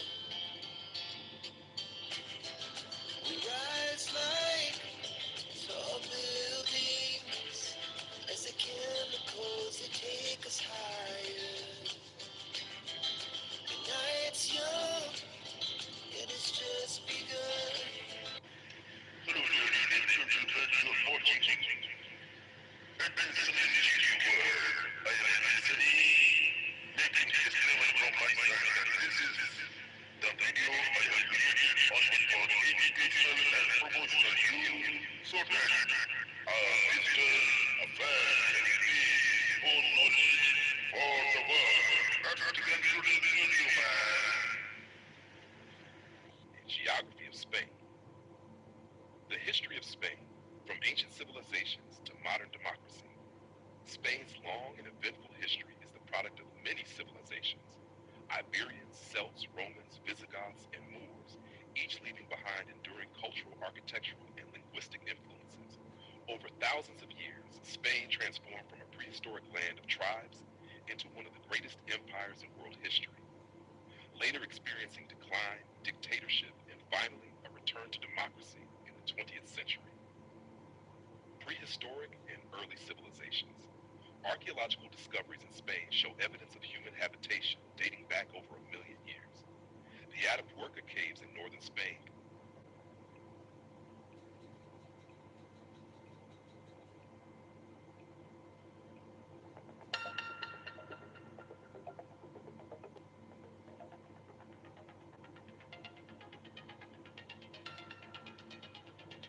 Hello guys, welcome.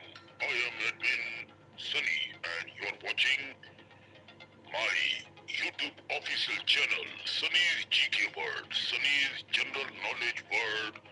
Know about the nearby and faraway world from you. This channel is established only for the promotional and educational use to the man, to the fans, to the fans who loves to know about the world and the history of the world. This is a unique channel which describes anything in long form, in the form of long videos, so that step by step my fans, my followers and my fans can understand step by step in clean ways. Today I bought this video concerning about the fact about the great country Canada. This is the story of Canada. Before starting this video further, I request you all that when we are taking hard work for my fans and friends and followers around the globe, it's your duty to click on subscribe, bell and like these three buttons under any one video on this channel and share the link of video and channel on WhatsApp group, Facebook groups, Instagram and Pinterest groups. Also, it's your duty to follow me on Facebook page, Instagram page and on Threads. Our videos are also promoted on Daily Motions and Telegram channels also. Please search my channels and join there also. Today, I am here with the story behind a big nation, Canada. Canada's story began with the arrival of indigenous people. Hello दोस्तों, नमस्कार। आप देख रहे हैं Sunny's जी के world. इस channel पर हम आपको बहुत ही ज्ञानवर्धक चीजों के बारे में, देशों के बारे में और पर्सनालिटीज के बारे में आपको पूरी तरीके से जानकारी देने की प्रयास किया जाता है। आज के इस वीडियो में मैं आपको कनाडा के बारे में बताने जा रहा हूँ। कनाडा का इतिहास क्या रहा है। इस वीडियो को प्रारंभ करने से पहले आपसे मेरा अनुरोध है कि आप इस चैनल से सबसे पहले जुड़ जाने के लिए इस वीडियो के नीचे दिए हुए लाल रंग का वो जो सब्सक्राइब का बटन है, इसको आप दबा लें, क्लिक कर लें, बेल आइकॉन को क्लिक कर लें और लाइक बटन को दबाने के बाद इस वीडियो के लिंक को और इस चैनल के लिंक को आपको व्हाट्सएप ग्रुप्स में, अपने रिलेटिव्स, फ्रेंड्स सर्किल में के ग्रुप में शेयर कर देना चाहिए ताकि ये विशेष वीडियो उन तक पहुंच सके। ये आपका काम है और साथ में आपको फेसबुक, इंस्टाग्राम, थ्रेड साइट्स पर भी मेरे पेज और साइट को फॉलो करना चाहिए और हमारे वीडियो डेली मोशन चैनल्स और टेलीग्राम चैनल और व्हाट्सएप चैनल पर भी पोस्ट होते हैं, तो वहां पर भी जाकर चेक करके आप हमसे जुड़ सकते हैं। कनाडा का इतिहास स्वदेशी निवासियों, फ्रांसीसी और ब्रिटिश उपनिवेशीकरण, क्या है ये मामला, और फिर एक स्वतंत्र राष्ट्र के रूप में इसके विकास की एक महान गाथा आज हम आपके सामने प्रस्तुत करने जा रहे हैं। इसी स्टोरी का इंग्लिश अनुवाद भी इसी चैनल पर आएगा। 1867 यानी 1867 में ब्रिटिश उत्तर अमेरिका अधिनियम के माध्यम से कनाडा का एक डोमिनियन बना और 1982 में संविधान के स्वदेशीकरण यानी पैट्रिएशंस के साथ ये पूरी तरीके से एक संप्रभु संसदीय लोकतंत्र बन गया। कनाडा का इतिहास के प्रमुख चरण क्या क्या थे? मूल निवासी और यूरोपीय खोज 15वीं शताब्दी से पहले 1600 हजारों वर्षों से स्वदेशी लोग यहाँ रह रहे थे। 1497 में जॉन कैबोट और बाद में 16वीं शताब्दी में जैक्स कार्टियर ने फ्रांस के लिए इस क्षेत्र की खोज की। न्यू फ्रांस 1600 से लेके 1763 तक यानी 1763 फ्रांस ने क्यूबेक में बस्तियां बसाई जिसे न्यू फ्रांस भी कहा जाता है। यह क्षेत्र करके व्यापार का एक प्रमुख केंद्र बना था। ब्रिटिश शासन 1763-1867 तक 1763 में पेरिस के संधि के बाद फ्रांस ने कनाडा पर अपना नियंत्रण खो दिया और ये ब्रिटिश साम्राज्य का हिस्सा बन गया। 1791 में कनाडा को अपर यानी ओटारियो और लोअर यानी क्यूबेक कनाडा में विभाजित कर दिया गया था। अब क्या है संघ? कॉन्फेडरेशन यानी 1867 की एक गाथा है। 1 जुलाई 1867 को ब्रिटिश नॉर्थ अमेरिका एक्ट के तहत कनाडा एक डोमिनियन बना जिसमें अडो, रियो, क्यूबेक, नोवा स्कोटिया और न्यू पैसिफिक शामिल थे। स्वतंत्रता की ओर 1931 से 1982 यानी 1931 के वेस्टमिंस्टर अधिनियम के साथ कनाडा को ब्रिटेन के बराबर का दर्जा प्राप्त हुआ था। 1982 में कनाडा ने अपने संविधान को पूरी तरीके से अपना लिया था और कॉन्स्टिट्यूशन एक्ट 1982 जिससे ब्रिटिश संसद से पूर्ण स्वतंत्रता मिल गई थी। आधुनिक कनाडा 1982 के बाद आज कनाडा 10वां प्रांत और 3 क्षेत्रों वाला एक बहुसांस्कृतिक संवैधानिक स्वतंत्र राज्य है जो अपनी शांति रक्षा प्रयासों के लिए जाना जाता है। अब हम लगे हाथों और भी कुछ चीजें आपको बताते चले और वो कौन कौन सी खूबसूरत जगह हैं जहां पर आप आज की डेट पर विजिट कर सकते हैं, देख सकते हैं, जान सकते हैं।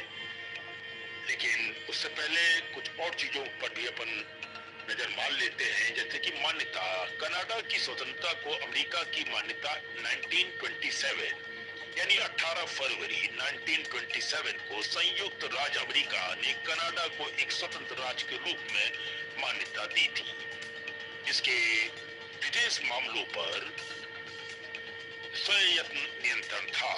उस दिन विंसेंट मैसी ने वाशिंगटन में कनाडा के विशेष दूत और पूर्ण अधिकार प्राप्त मंत्री के रूप में अपने परिचय पत्र प्रस्तुत किए।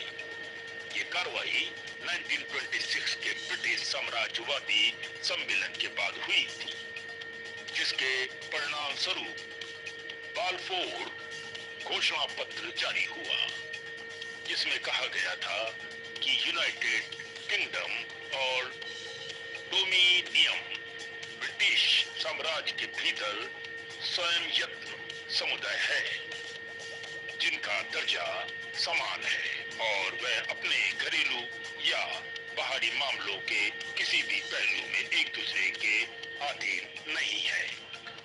क्या क्या थी राजनीतिक संबंध?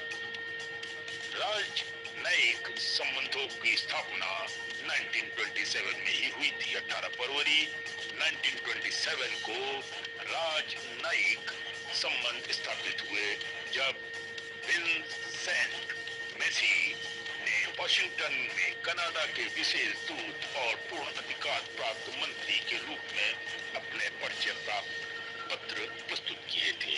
ओटावा में अमेरिकी दूतावास की स्थापना 1927 ओटावा में अमेरिकी दूतावास की स्थापना 1 जून 1927 को हुई थी जब विलियम फिलिप्स ने विशेष दूत और पूर्ण अधिकार प्राप्त मंत्री के रूप में अपने परिचय पत्र को प्रस्तुत किया था। बहुत सारी ऐसी चीजें हैं जो कनाडा से रिलेटेड है और इसी कड़ी में हम आपको बहुत ही खूबसूरत और भी नजारे दिखाते हैं। साथ साथ में आज ये जो मॉडर्न कनाडा है उसके बारे में और हम आपको थोड़ी और जानकारी देते हैं। कनाडा ऐतिहासिक स्थलों का एक समृद्ध खजाना है जो वाइकिंग्स के समय से लेकर औपनिवेशिक काल तक की कहानी बताता है। प्रमुख स्थानों में ओल्ड क्यूबेक यानी यूनेस्को स्थल, न्यू फाउंडलैंड में L'Anse aux, Meadows and Viking बस्ती शामिल है और साथ में लुइसबर्ग का किला इसमें शामिल किया जाता है। ये स्थान कनाडा की फ्रांसीसी, ब्रिटिश और स्वदेशी विरासत को दर्शाते हैं। कनाडा के कुछ प्रमुख ऐतिहासिक स्थान के बारे में आज हम इस वीडियो में आपके साथ चर्चा करेंगे और हम आज आपको बताएंगे कुछ और छुपी हुए राज। Old Quebec. ओल्ड क्यूबेक क्या है? ये 17वीं सदी का एक ऐसा शानदार किला रहित शहर है जो अपनी दीवारों यानी फोर्टिफिकेशंस के लिए प्रसिद्ध है, जो उत्तरी अमेरिका में एकमात्र बची हुई दीवारें हैं। लॉन्स ऑक्स मेडोज, ये न्यू फाउंडलैंड के रूप में भी माना जाता है। ये उत्तरी अमेरिका में प्रमाणित पहली नॉर्स वाइकिंग बस्ती है जो लगभग 1000 साल पुरानी है। लुइसबर्ग का किला यानी fortress of Louisbourg, Nova Scotia, ये 18वीं शताब्दी का एक विशाल पुनर्गठित फ्रांसीसी किला है जो उस समय के सैन्य और आर्थिक जीवन का जीवंत दृश्य प्रस्तुत करता रहता है। फोर्ट एनी क्या चीज है? फोर्ट एनी यह है नोवा स्कोटिया में। कनाडा के सबसे पुराने राष्ट्रीय ऐतिहासिक स्थानों के ऊपर अगर नजर डालें तो स्थानों में से एक जो कनाडा में यूरोपीय उपनिवेशीकरण के इतिहास को दर्शाता है।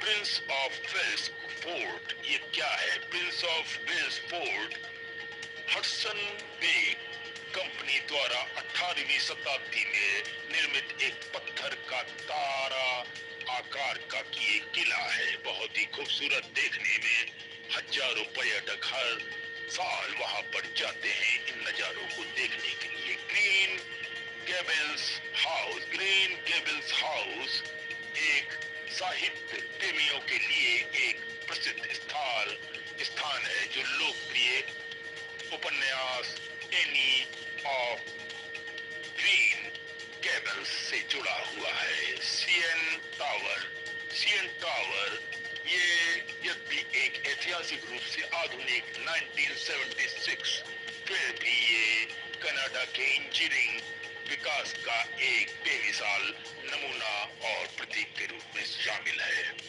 ऐसे शानदार जगहों पर देखने के लिए आपको कनाडा एक बार जरूर जाना चाहिए। कनाडा के इतिहास में और भी बहुत ही आकर्षित करने वाली चीजें हैं जो अब मैं आपको बताने जा रहा हूँ। कनाडा और उसका समृद्ध इतिहास। किसी देश का इतिहास केवल पुरानी किताबों या भूले किस्से ग्रंथों में ही अभी तक माना जाता रहा है, बल्कि यह देश के हर कोने में व्याप्त है। आपको बस यही जगह ढूंढनी होगी। ये पुराना किला, सुरक्षित गली व स्मारक इस बात का प्रमाण है कि संघर्ष, विजय और दृढ़ता की कहानियां आज भी हमें आकार और आकर्षित करती रहती है। कनाडा भी इसका अपवाद नहीं है। स्वदेशी विरासत, औपनिवेशिक और विरासत और राष्ट्रीय निर्माण के महत्वपूर्ण क्षणों के मिश्रण के साथ ये एक ऐसे स्थान प्रदान करता है जहां अतीत आज भी पूरी तरीके से अपनी शान के साथ खड़ा हुआ है। इतिहास प्रेमियों के लिए ये नौ आकर्षण केवल मंचलित या दिल बहलाने के लिए नहीं है। ये बहुत ही शानदार जगह है, जैसे कि वाटोचे सबचे चेवान। ये क्या चीज है? ये यहाँ पर 1885 में लोगों ने अपनी आखिरी लड़ाई लड़ी थी जमीन पर। आज भी उसके निशान मौजूद हैं। चर्च की दीवारों में गोलियों के निशान, जो छेद उसमें आज भी मौजूद हैं। जमीन में राइफल के गड्ढे, कब्रें बाकी कहानी बयां करती है।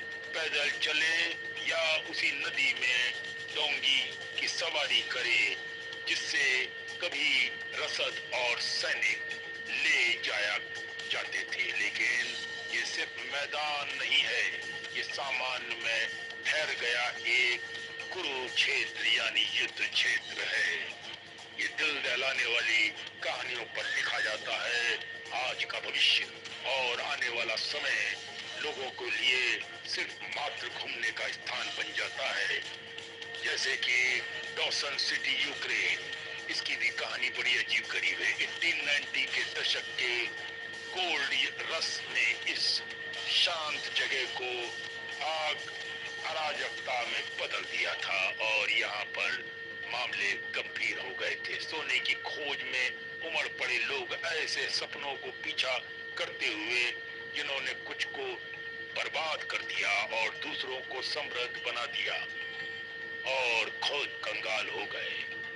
ये सब दास्तान आप देखते रहें और इस तरह की हालात। और आज एक खूबसूरत शहर, एक खूबसूरत देश जिसे कहते हैं कनाडा, आज दुनिया के सामने खड़ा हुआ है, जहां जगह जगह कोने कोने से लोग आज भी वहां पर जाकर अपना मन बहलाने का काम करते हैं।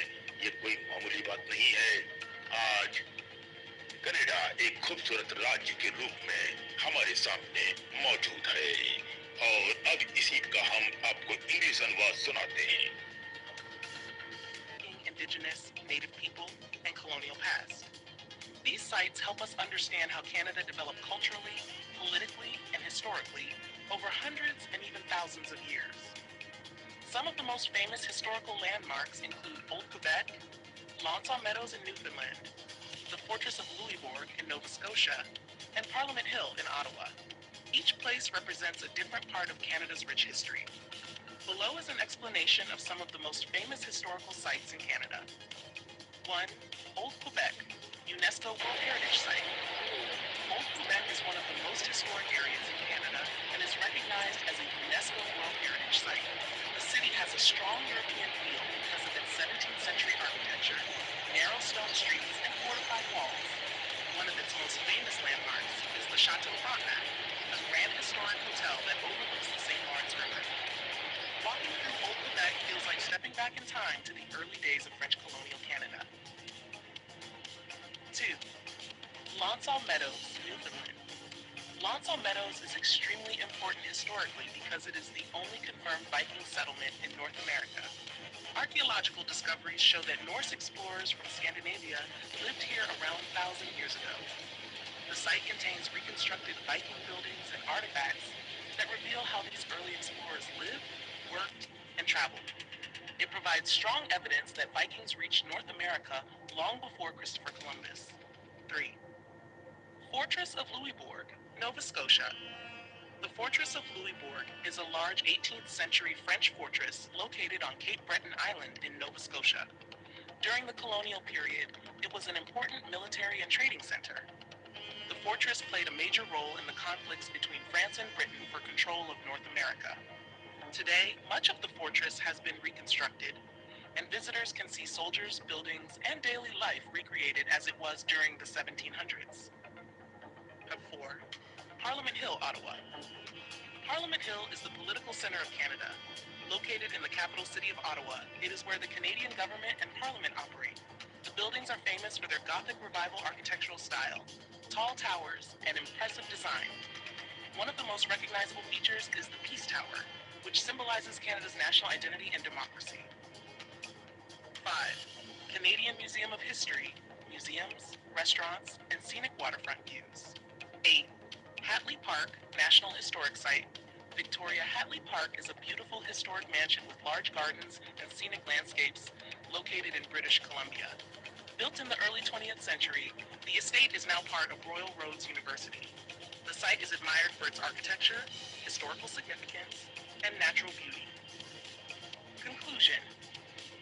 These historical places provide visitors with a unique opportunity to understand Canada's cultural, political, and historical journey. From Viking settlements and Indigenous heritage to colonial forts and modern government buildings, each site tells a different story about how Canada developed into the nation it is today. Exploring these landmarks helps people appreciate Canada's diverse past and rich cultural heritage. Hello, ladies and gentlemen, I hope you love this video.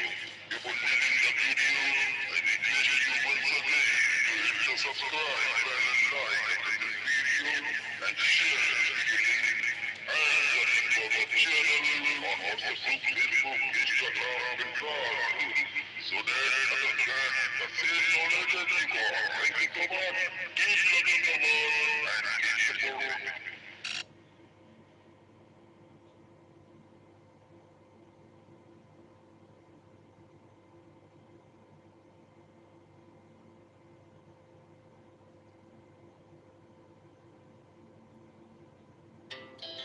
Our hearts beat to the city streets. We began to feel the fire. Buildings, as the chemicals they take us higher. The night's young, and it's just begun. Hello friends, I am Admin Sunny, owner and creator of this video and channel.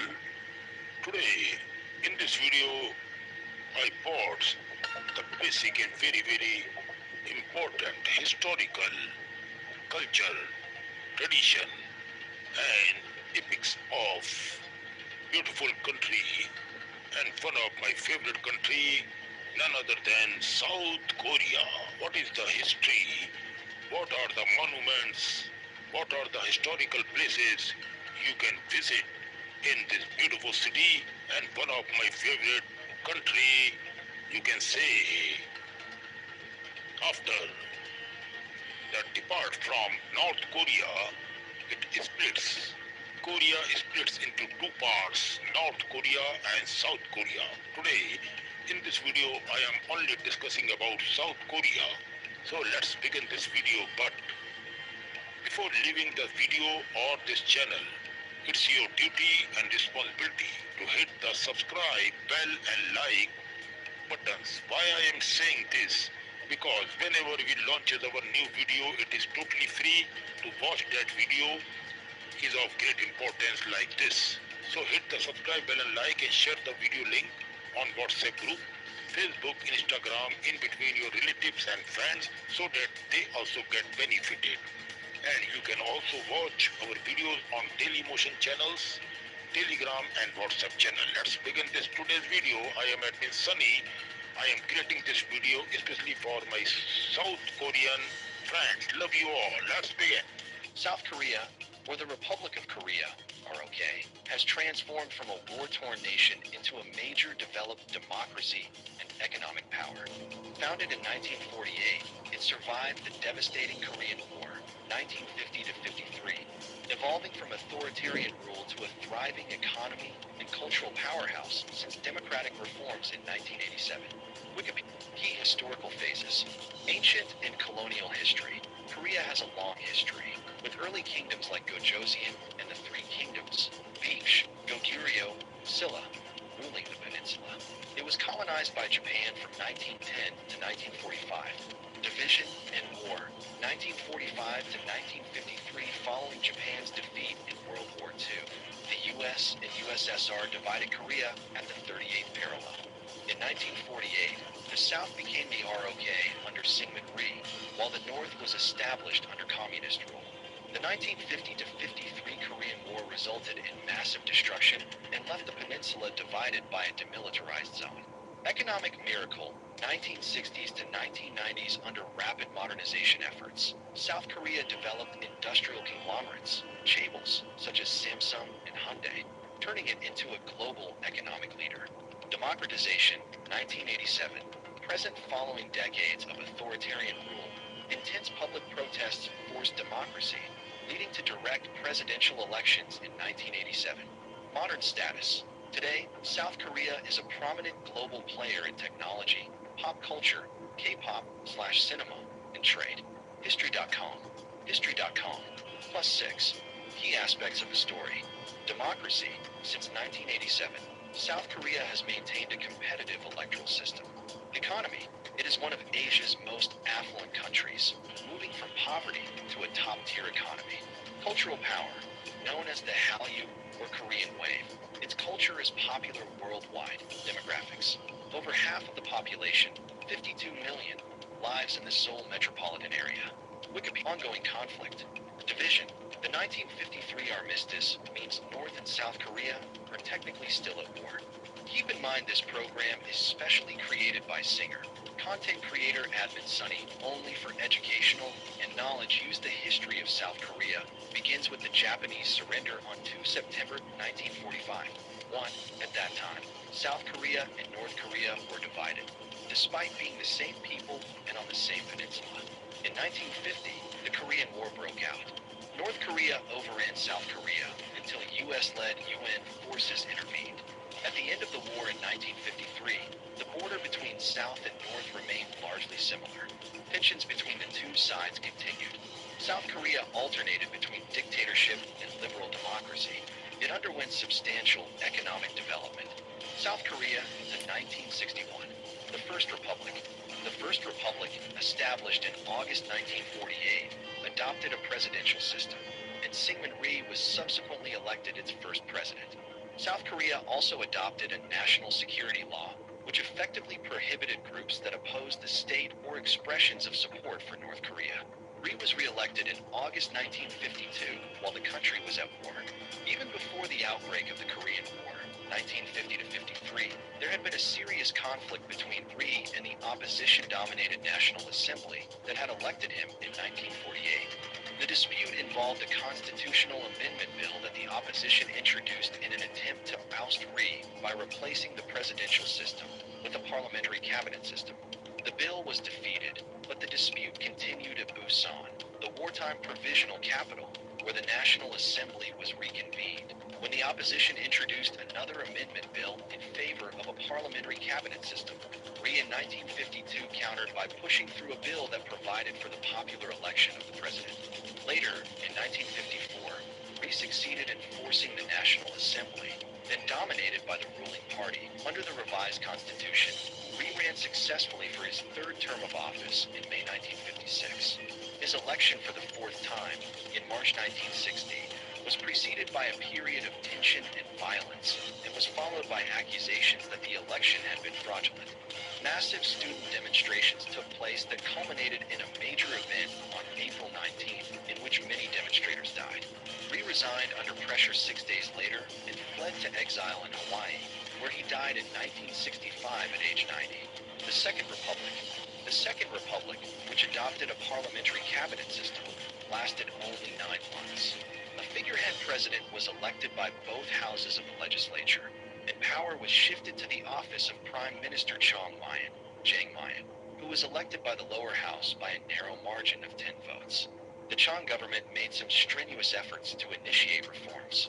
In a society laden with social and economic ills accumulated over a long period of time, however, it failed to cope with the unstable situation created by a violent political change. Rampant political factionalism only made the situation worse. With the ultimate source of authority now vested in the office of the Prime Minister, all factions, conservative and moderate, engaged in constant maneuvering to win over a group of independents in order to form a majority in the legislature. Before Chiang had time to launch a full program of economic reform, the leadership of the ruling Democratic Party was crippled by factional strife within its ranks. Military rule. The 1961 coup. Park Chung-hee. Park Chung-hee, South Korea's most influential 20th century leader, Park Chung-hee, in 1970. On May 16, 1961, the military seized power through a carefully engineered coup d'etat, ushering in a new phase of post-liberation Korean politics. The military junta, led by General Park Chung-hee, took over the government. South Korea offers a deep dive into history. blending Joseon dynasty palaces in Seoul with ancient Silla kingdom sites in Gyeongju. Must-visit UNESCO locations include Gyeongbokgung Palace, the hilltop Bulguksa Temple, and the impressive Hwaeseong Fortress. Other essential spots include the DMZ, Bunshan Hanok Village, and the ancient tumuli of Gyeongju. Lutakana.com. Lutakana.com. +4. Top historical places in South Korea. Gyeongbokgung Palace, Seoul, the largest and primary palace of the Joseon dynasty, featuring daily guard-changing ceremonies. Changdeokgung Palace and Secret Garden, Seoul, a UNESCO World Heritage Site, known for its harmonious integration into the natural landscape. Gyeongju Historic Areas, Gyeongju known as the Museum Without Walls. This area features Silla-era ruins, including the Kyeomseongdi Observatory and royal tombs. Bulguksa Temple, Gyeongju, a head temple of Korean Buddhism representing a masterpiece of Buddhist art. Hwaeseong Fortress, Suwon, a 5.74 kilometers long fortress surrounding the center of Suwon, built in the 18th century. Bunshan Hanok Village, Seoul, a traditional residential area with hundreds of Korean houses, Hanok, dating back to the Joseon dynasty. DMZ, demilitarized zone, a poignant historic site providing insight into the Korean War and modern border tensions. Jeonmyo Shrine, Seoul, a Confucian shrine dedicated to the ancestors of the Joseon dynasty. Hainsa Temple, Jangyeon Panjian. Hapshin houses the Tripitaka Koreana, the world's most comprehensive collection of Buddhist scriptures. Enong Haho Folk Village. Enong, a traditional clan village from the Joseon dynasty, still inhabited by residents. Lutakana.com. Lutakana.com. +5. Key tips for historic site visitors. Hanok rentals. Many visitors wear traditional hanbok, Korean outfits, which provides free entry to all 16 World Heritage sites in South Korea. Tracing more than 2,000 years of history, the South Korean World Heritage sites are found from big cities to remote forests and take you through the country's most important eras. Changdeokgung Palace Complex, Jeonmyo Shrine, royal tombs of the Joseon dynasty, Namonsanti, Hwaeseong Fortress, Gyeongju Historic Areas, Sukagurung Grotto, and Bulguksa Temple. Hainsa Temple, historic villages of Korea, Haho and Yeongdong. Sansa, Buddhist mountain monasteries in Korea. Seowon, Korean Neo-Confucian academies. Beach historic areas. Gochang, Hwasan, and Gangwon-Dolmen sites. Gepol, Korean tidal flats. Jeju volcanic island and lava tubes. Gaia tumuli. When most people, myself included, think of Korean history, they think of the past century. The Japanese occupation, the Korean War, the separation of North and South. These are all parts of the story that we are more familiar with. Not surprisingly, though, none of South Korea's World Heritage sites are related to this period or these events. In fact, they almost seem carefully curated to showcase the long, proud history of the peninsula that came before the recent and undignified events. And there's a lot of heritage to talk about, from the states that ruled the land in ancient times to the three main kingdoms that dominated in the first millennium, the rise of Buddhism in a united peninsula, and then the period of kings that have left the biggest mark on modern Korea. When it comes to the World Heritage sites of South Korea, there's not much emphasis on nature, despite the country having some impressive national parks. Of its 15 sites on the World Heritage list, only 2 of them are natural, and one of those is not even particularly spectacular to look at. Traveling around South Korea, the World Heritage sites are actually a really good way to learn about the country's history, and I would recommend visiting quite a few of them. Changdeokgung Palace Complex. Nestled in the heart of Seoul, the Changdeokgung Palace Complex is a must-see for any traveler with an interest in Korean history and culture. This stunning palace complex was built in the 15th century and served as the seat of power for the Joseon dynasty. As you walk through the palace's beautiful gardens, it's easy to see why it was designated a UNESCO World Heritage Site. The landscape is meticulously designed, with manicured lawns, ponds, and walkways that wind through ancient trees and shrines. Once you enter the palace itself, you'll be transported back in time to an era of grandeur and opulence. The intricate architecture of the palace's buildings is a sight to behold, with sweeping roofs and ornate carvings adorning every surface. One of the highlights of visiting Changdeokgung Palace is the secret garden. a sprawling green space that was once reserved for the royal family's private use. It's a peaceful oasis in the heart of the bustling city, and a great place to unwind after a day of sightseeing. Overall, the Changgyeokgung Palace complex is a true gem of Seoul and a testament to Korea's rich cultural heritage. It's definitely worth taking the time to explore this stunning complex and learn more about the fascinating history of this incredible country. Jeonmyo Shrine. Jeonmyo Shrine is a Confucian shrine dedicated to the memory of the deceased kings and queens of the Joseon dynasty. Located in Seoul, it was built in 1394 and rebuilt in 1601 after a fire. It is the oldest and most authentic of the Confucian royal shrines to have been preserved. There are two important halls you'll see when you visit Jeonmyo Shrine. The main hall, called the Gyeongjin, houses 49 spirit tablets of kings and queens, while the Yeongnyeongjin has 34 of them. Set within parklands, there are a few other things to see at the shrine complex. Royal tombs of the Joseon dynasty. The royal tombs of the Joseon dynasty are a group of 40 tombs located in the cities of Seoul and Gyeonggi. These tombs were built for the members of the Joseon dynasty, which ruled Korea from 1392 to 1910. The tombs were built in accordance with Confucian principles, which emphasize the importance of respecting one's ancestors. The tombs are surrounded by beautiful landscapes and are designed to blend in with the natural surroundings. They are also adorned with various sculptures and decorations, including stone bridges, pavilions, and gates. The tombs are also home to various artifacts and relics, including pottery, weapons, and clothing, which provide insight into the lives of the Joseon dynasty. The royal tombs of the Joseon dynasty were designated as a UNESCO World Heritage Site in 2009.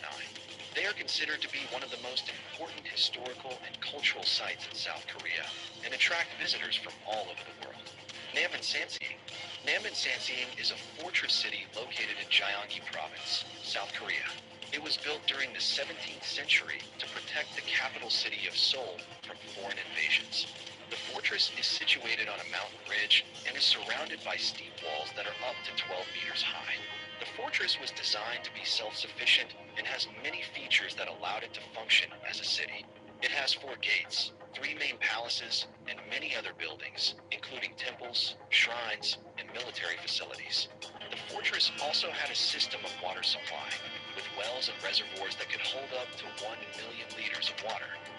Hello, ladies and gentlemen, I hope you love this video. Before leaving the video, I request you once again to hit the subscribe button and like this video and share this video link and the link of the channel on WhatsApp group, Facebook, Instagram, and Pinterest so that others can the same knowledge as you got. Thank you so much. Keep loving the world and keep supporting. Hello, ladies and gentlemen, you're watching Anthony YouTuber. I am Anthony, making this level from my side, and this is the video I have created on for educational and promotional use so that our visitors, a fan can increase his own knowledge for the world. That's the concluding video, man.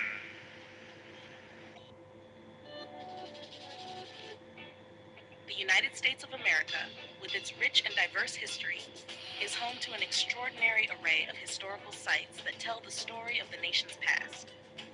From grand national monuments to preserved battlefields and humble homes of great leaders, each place provides a unit of the political, and social evolution of the country.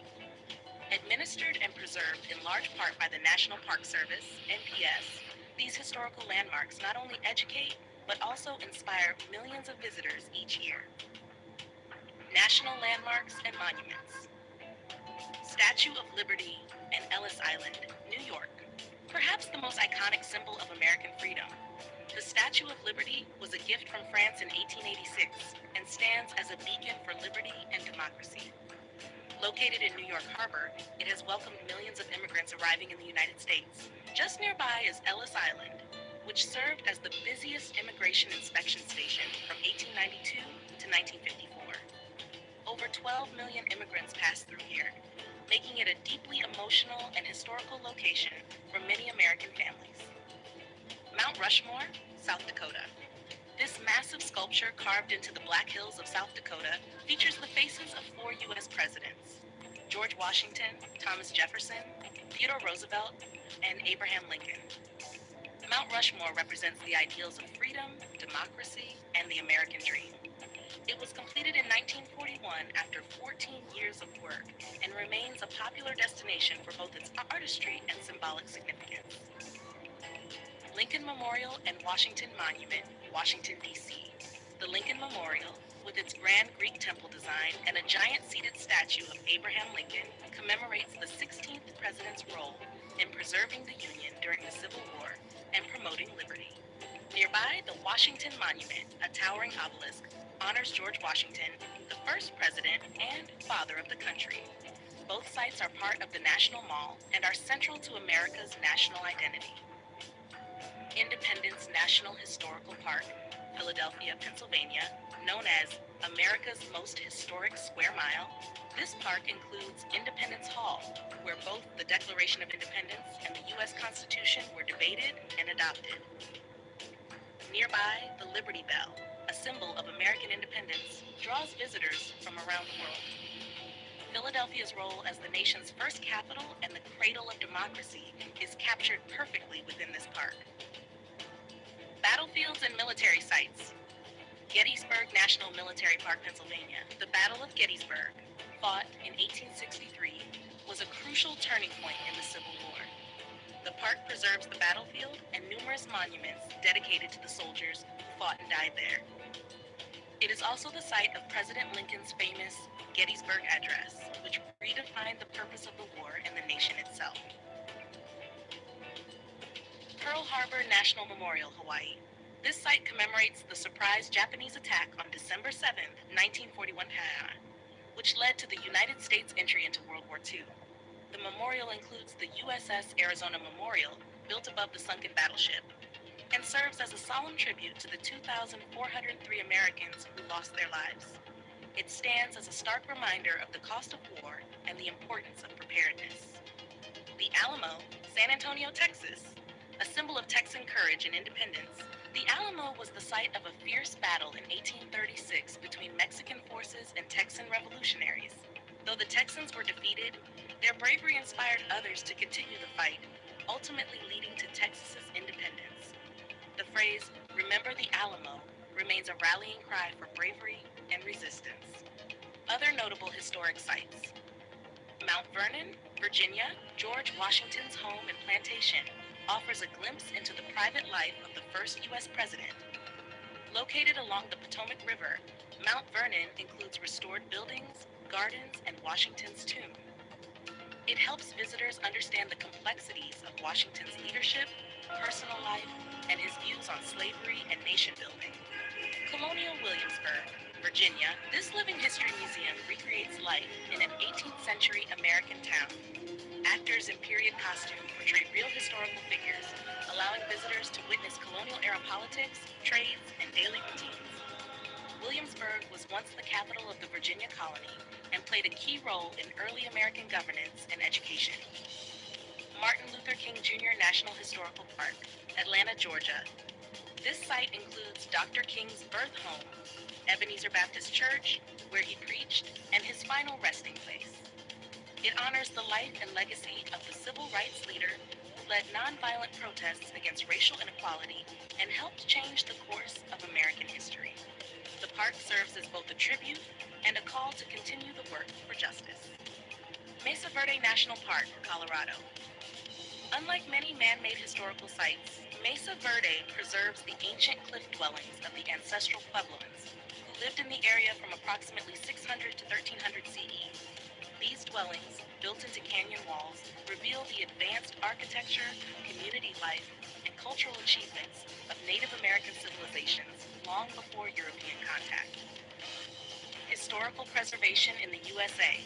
The National Historic Landmarks, NHL program, managed by the National Park Service, NPS, plays a critical role in identifying and preserving America's most important historical places. These landmarks are recognized in national significance, while the National Register of Historic Places, NRHP, includes over 80,000 properties significant at the local or state level. The process of designation involves rigorous criteria. Properties can be public or private, but once listed, they benefit from tax incentives, grants, monitoring, and preservation efforts.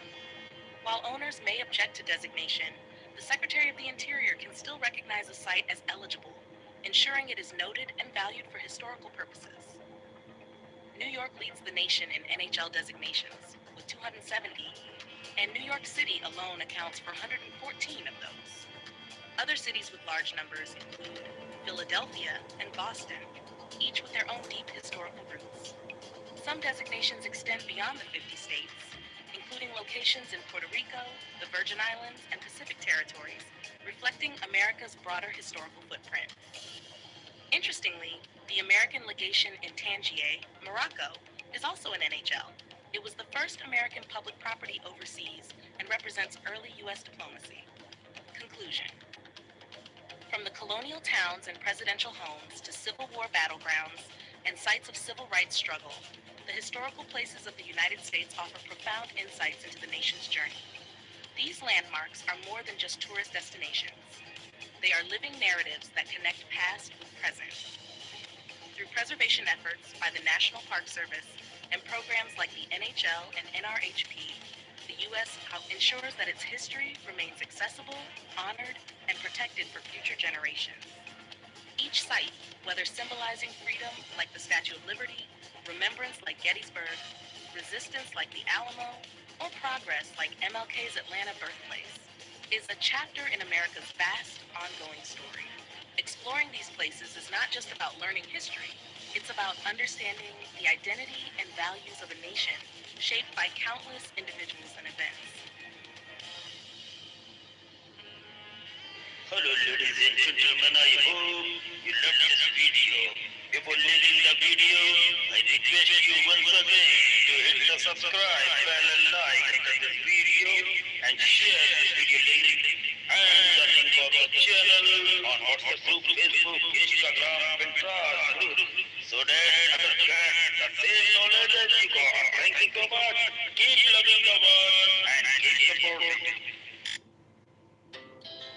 Our hearts beat to the city streets. We began to feel the fire. We rise like tall buildings as the chemicals they take us higher.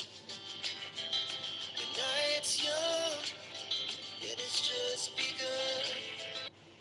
Hello ladies and gentlemen, you are watching Edwin Sunny's GQ World.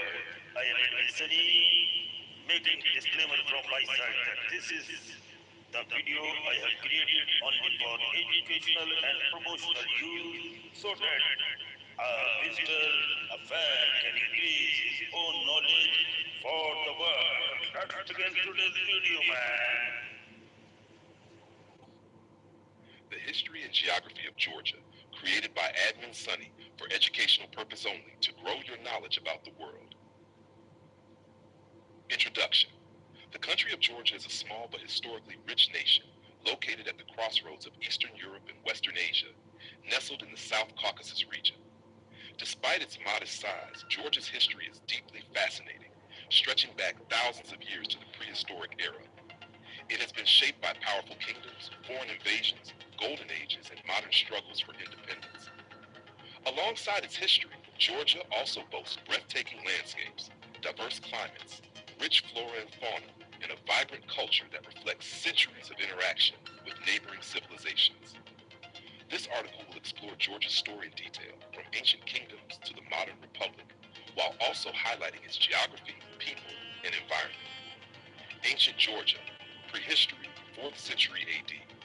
The lands of present-day Georgia hold some of the earliest evidence of human civilization. Archaeological discoveries reveal winemaking. Georgia is often called the birthplace of wine, with evidence of winemaking dating back over 8,000 years. Gold and textiles, ancient mines and weaving tools prove the region was advanced in metallurgy and fabric production. By the classical era, two important kingdoms emerged. One Colchis, Located in the fertile Kolkita lowland, famous for the Greek myth of Jason and the Argonauts seeking the Golden Fleece. 2. Iberia, Kartli, situated in eastern Georgia, playing a crucial role in shaping the Georgian national identity. A turning point came in the early 4th century when Georgia became one of the very first countries in the world to adopt Christianity as the state religion. This faith bound the Georgian people together and influenced their language, literature, and culture for centuries. Unified Georgian Kingdom and Golden Age, 11th to 13th centuries. In 1008 AD, Georgia was unified under the Bagrationi dynasty, which laid the foundation for a strong and centralized kingdom. King David IV, David the Builder, 1089 to 1125, expanded Georgia, defeated invaders, and promoted cultural revival. Queen Tamar the Great, 1184 to 1213, one of the most celebrated rulers in Georgian history, oversaw the peak of Georgia's golden age. Under her reign, Georgia expanded its borders, fostered trade, built magnificent churches and fortresses, and became a center of art and literature. This era marked Georgia as a powerful kingdom in the Caucasus, respected by neighbors and feared by rivals. Decline and foreign domination, 15th to 19th centuries. From the 15th century onward, Georgia's power began to decline due to both internal divisions and external threats. Mongols invaded during the 13th century, weakening the kingdom. Later, the Ottoman Empire and Persian Empire competed for influence, often dividing Georgia into smaller, weaker principalities. By the early 19th century, unable to resist stronger powers, I'm sure that you are getting good knowledge about the world and keep on enjoying only one thing I want. Just hit the subscribe bell like below this video. Keep on enjoying the videos for lifetime. Georgia gradually came under the control of the Russian Empire. In 1801, eastern Georgia was officially annexed, followed by other regions in later years. Brief independence in Soviet era, 20th century. The 20th century brought dramatic changes. After the Russian Revolution, 1917, Georgia declared independence in 1918 and established the Democratic Republic of Georgia. However, this freedom was short-lived. In 1921, the Red Army invaded, and Georgia was incorporated into the Soviet Union. During the Soviet era, Georgia developed industries, education, and infrastructure, but political freedoms were suppressed. Modern Georgia, 1991 present. As the Soviet Union collapsed, a strong independence movement emerged in Georgia. On April 9, 1991, Georgia declared independence. Since then, the country has faced significant challenges. Internal instability in the 1990s. Conflicts with Russia, particularly in Abkhazia and South Ossetia, regions that remain disputed to this day. Despite these challenges, modern Georgia has rebuilt itself as a democratic nation, aiming for closer ties with Europe and the West while preserving its unique traditions. Physical geography of Georgia. Although small, Georgia's geography is incredibly diverse. Relief and terrain. Kolkita lowland, west, fertile plain, historically Colchis, rich in agriculture. Caucasus Mountains, north, snow-covered peaks, natural defense barrier. Lesser Caucasus, south, rugged highlands. More than one-third of Georgia is covered with forests, while rivers and gorges create dramatic landscapes. Climate. The climate varies by region. Western Georgia, humid subtropical, warm winters and heavy rainfall, 40 to 100 inches annually. Eastern Georgia, more continental, with drier winters and hotter summers. High mountains, alpine climate, with snow and ice year-round above 11,000 feet. Soils. The Kolkita lowland has rich alluvial soils, perfect for crops like citrus and tea. Mountain soils support forests and pastures, while eastern steppes favor wheat and grapes. Plant and animal life. Georgia's biodiversity is remarkable. Flora: oak, chestnut, beech, alder, fir, ash, linden, apple, pear, rhododendron, and citrus. The western forests are especially lush, with eucalyptus and evergreen shrubs. Fauna: mountains, goats, Caucasian antelope, black grouse, and eagles. Forests: wild boars, bears, wolves, lynx, jackals, and deer. River seas: trout, sturgeon, and black sea fish. This blend of ecosystems makes Georgia a haven for both wildlife and agriculture. people of Georgia, Georgians call their country Sakartvelo and themselves Kartvelo. The word Georgia comes from the Persian term Gorj. About 80% of the population are ethnic Georgians. Minorities include Armenians, Russians, Azerbaijanis, Ossetis, Greeks, and Abkhazians. Georgia's rich ethnic diversity reflects its position at the crossroads of Europe and Asia. Conclusion. The history and geography of Georgia offer a perfect example of how a small country can have a vast and influential past. From the ancient kingdoms of Colchis and Iberia, through its Christian heritage, the golden age under Queen Tamar, centuries of foreign domination, and its modern struggles, Georgia has maintained a strong national identity. Its landscapes, ranging from Black Sea shores to snowy Caucasus peaks, add natural beauty to its cultural wealth. The Georgian people, known for their resilience and hospitality, continue to build their future while respecting their past. Thus, Georgia is not just a country on the map, it is a land of legends, endurance, and extraordinary diversity. Word count, 1007. Would you like me to also... Hello ladies and gentlemen, I hope you love this video. If you're loving the video, I request you once again to hit the subscribe button and like the video and share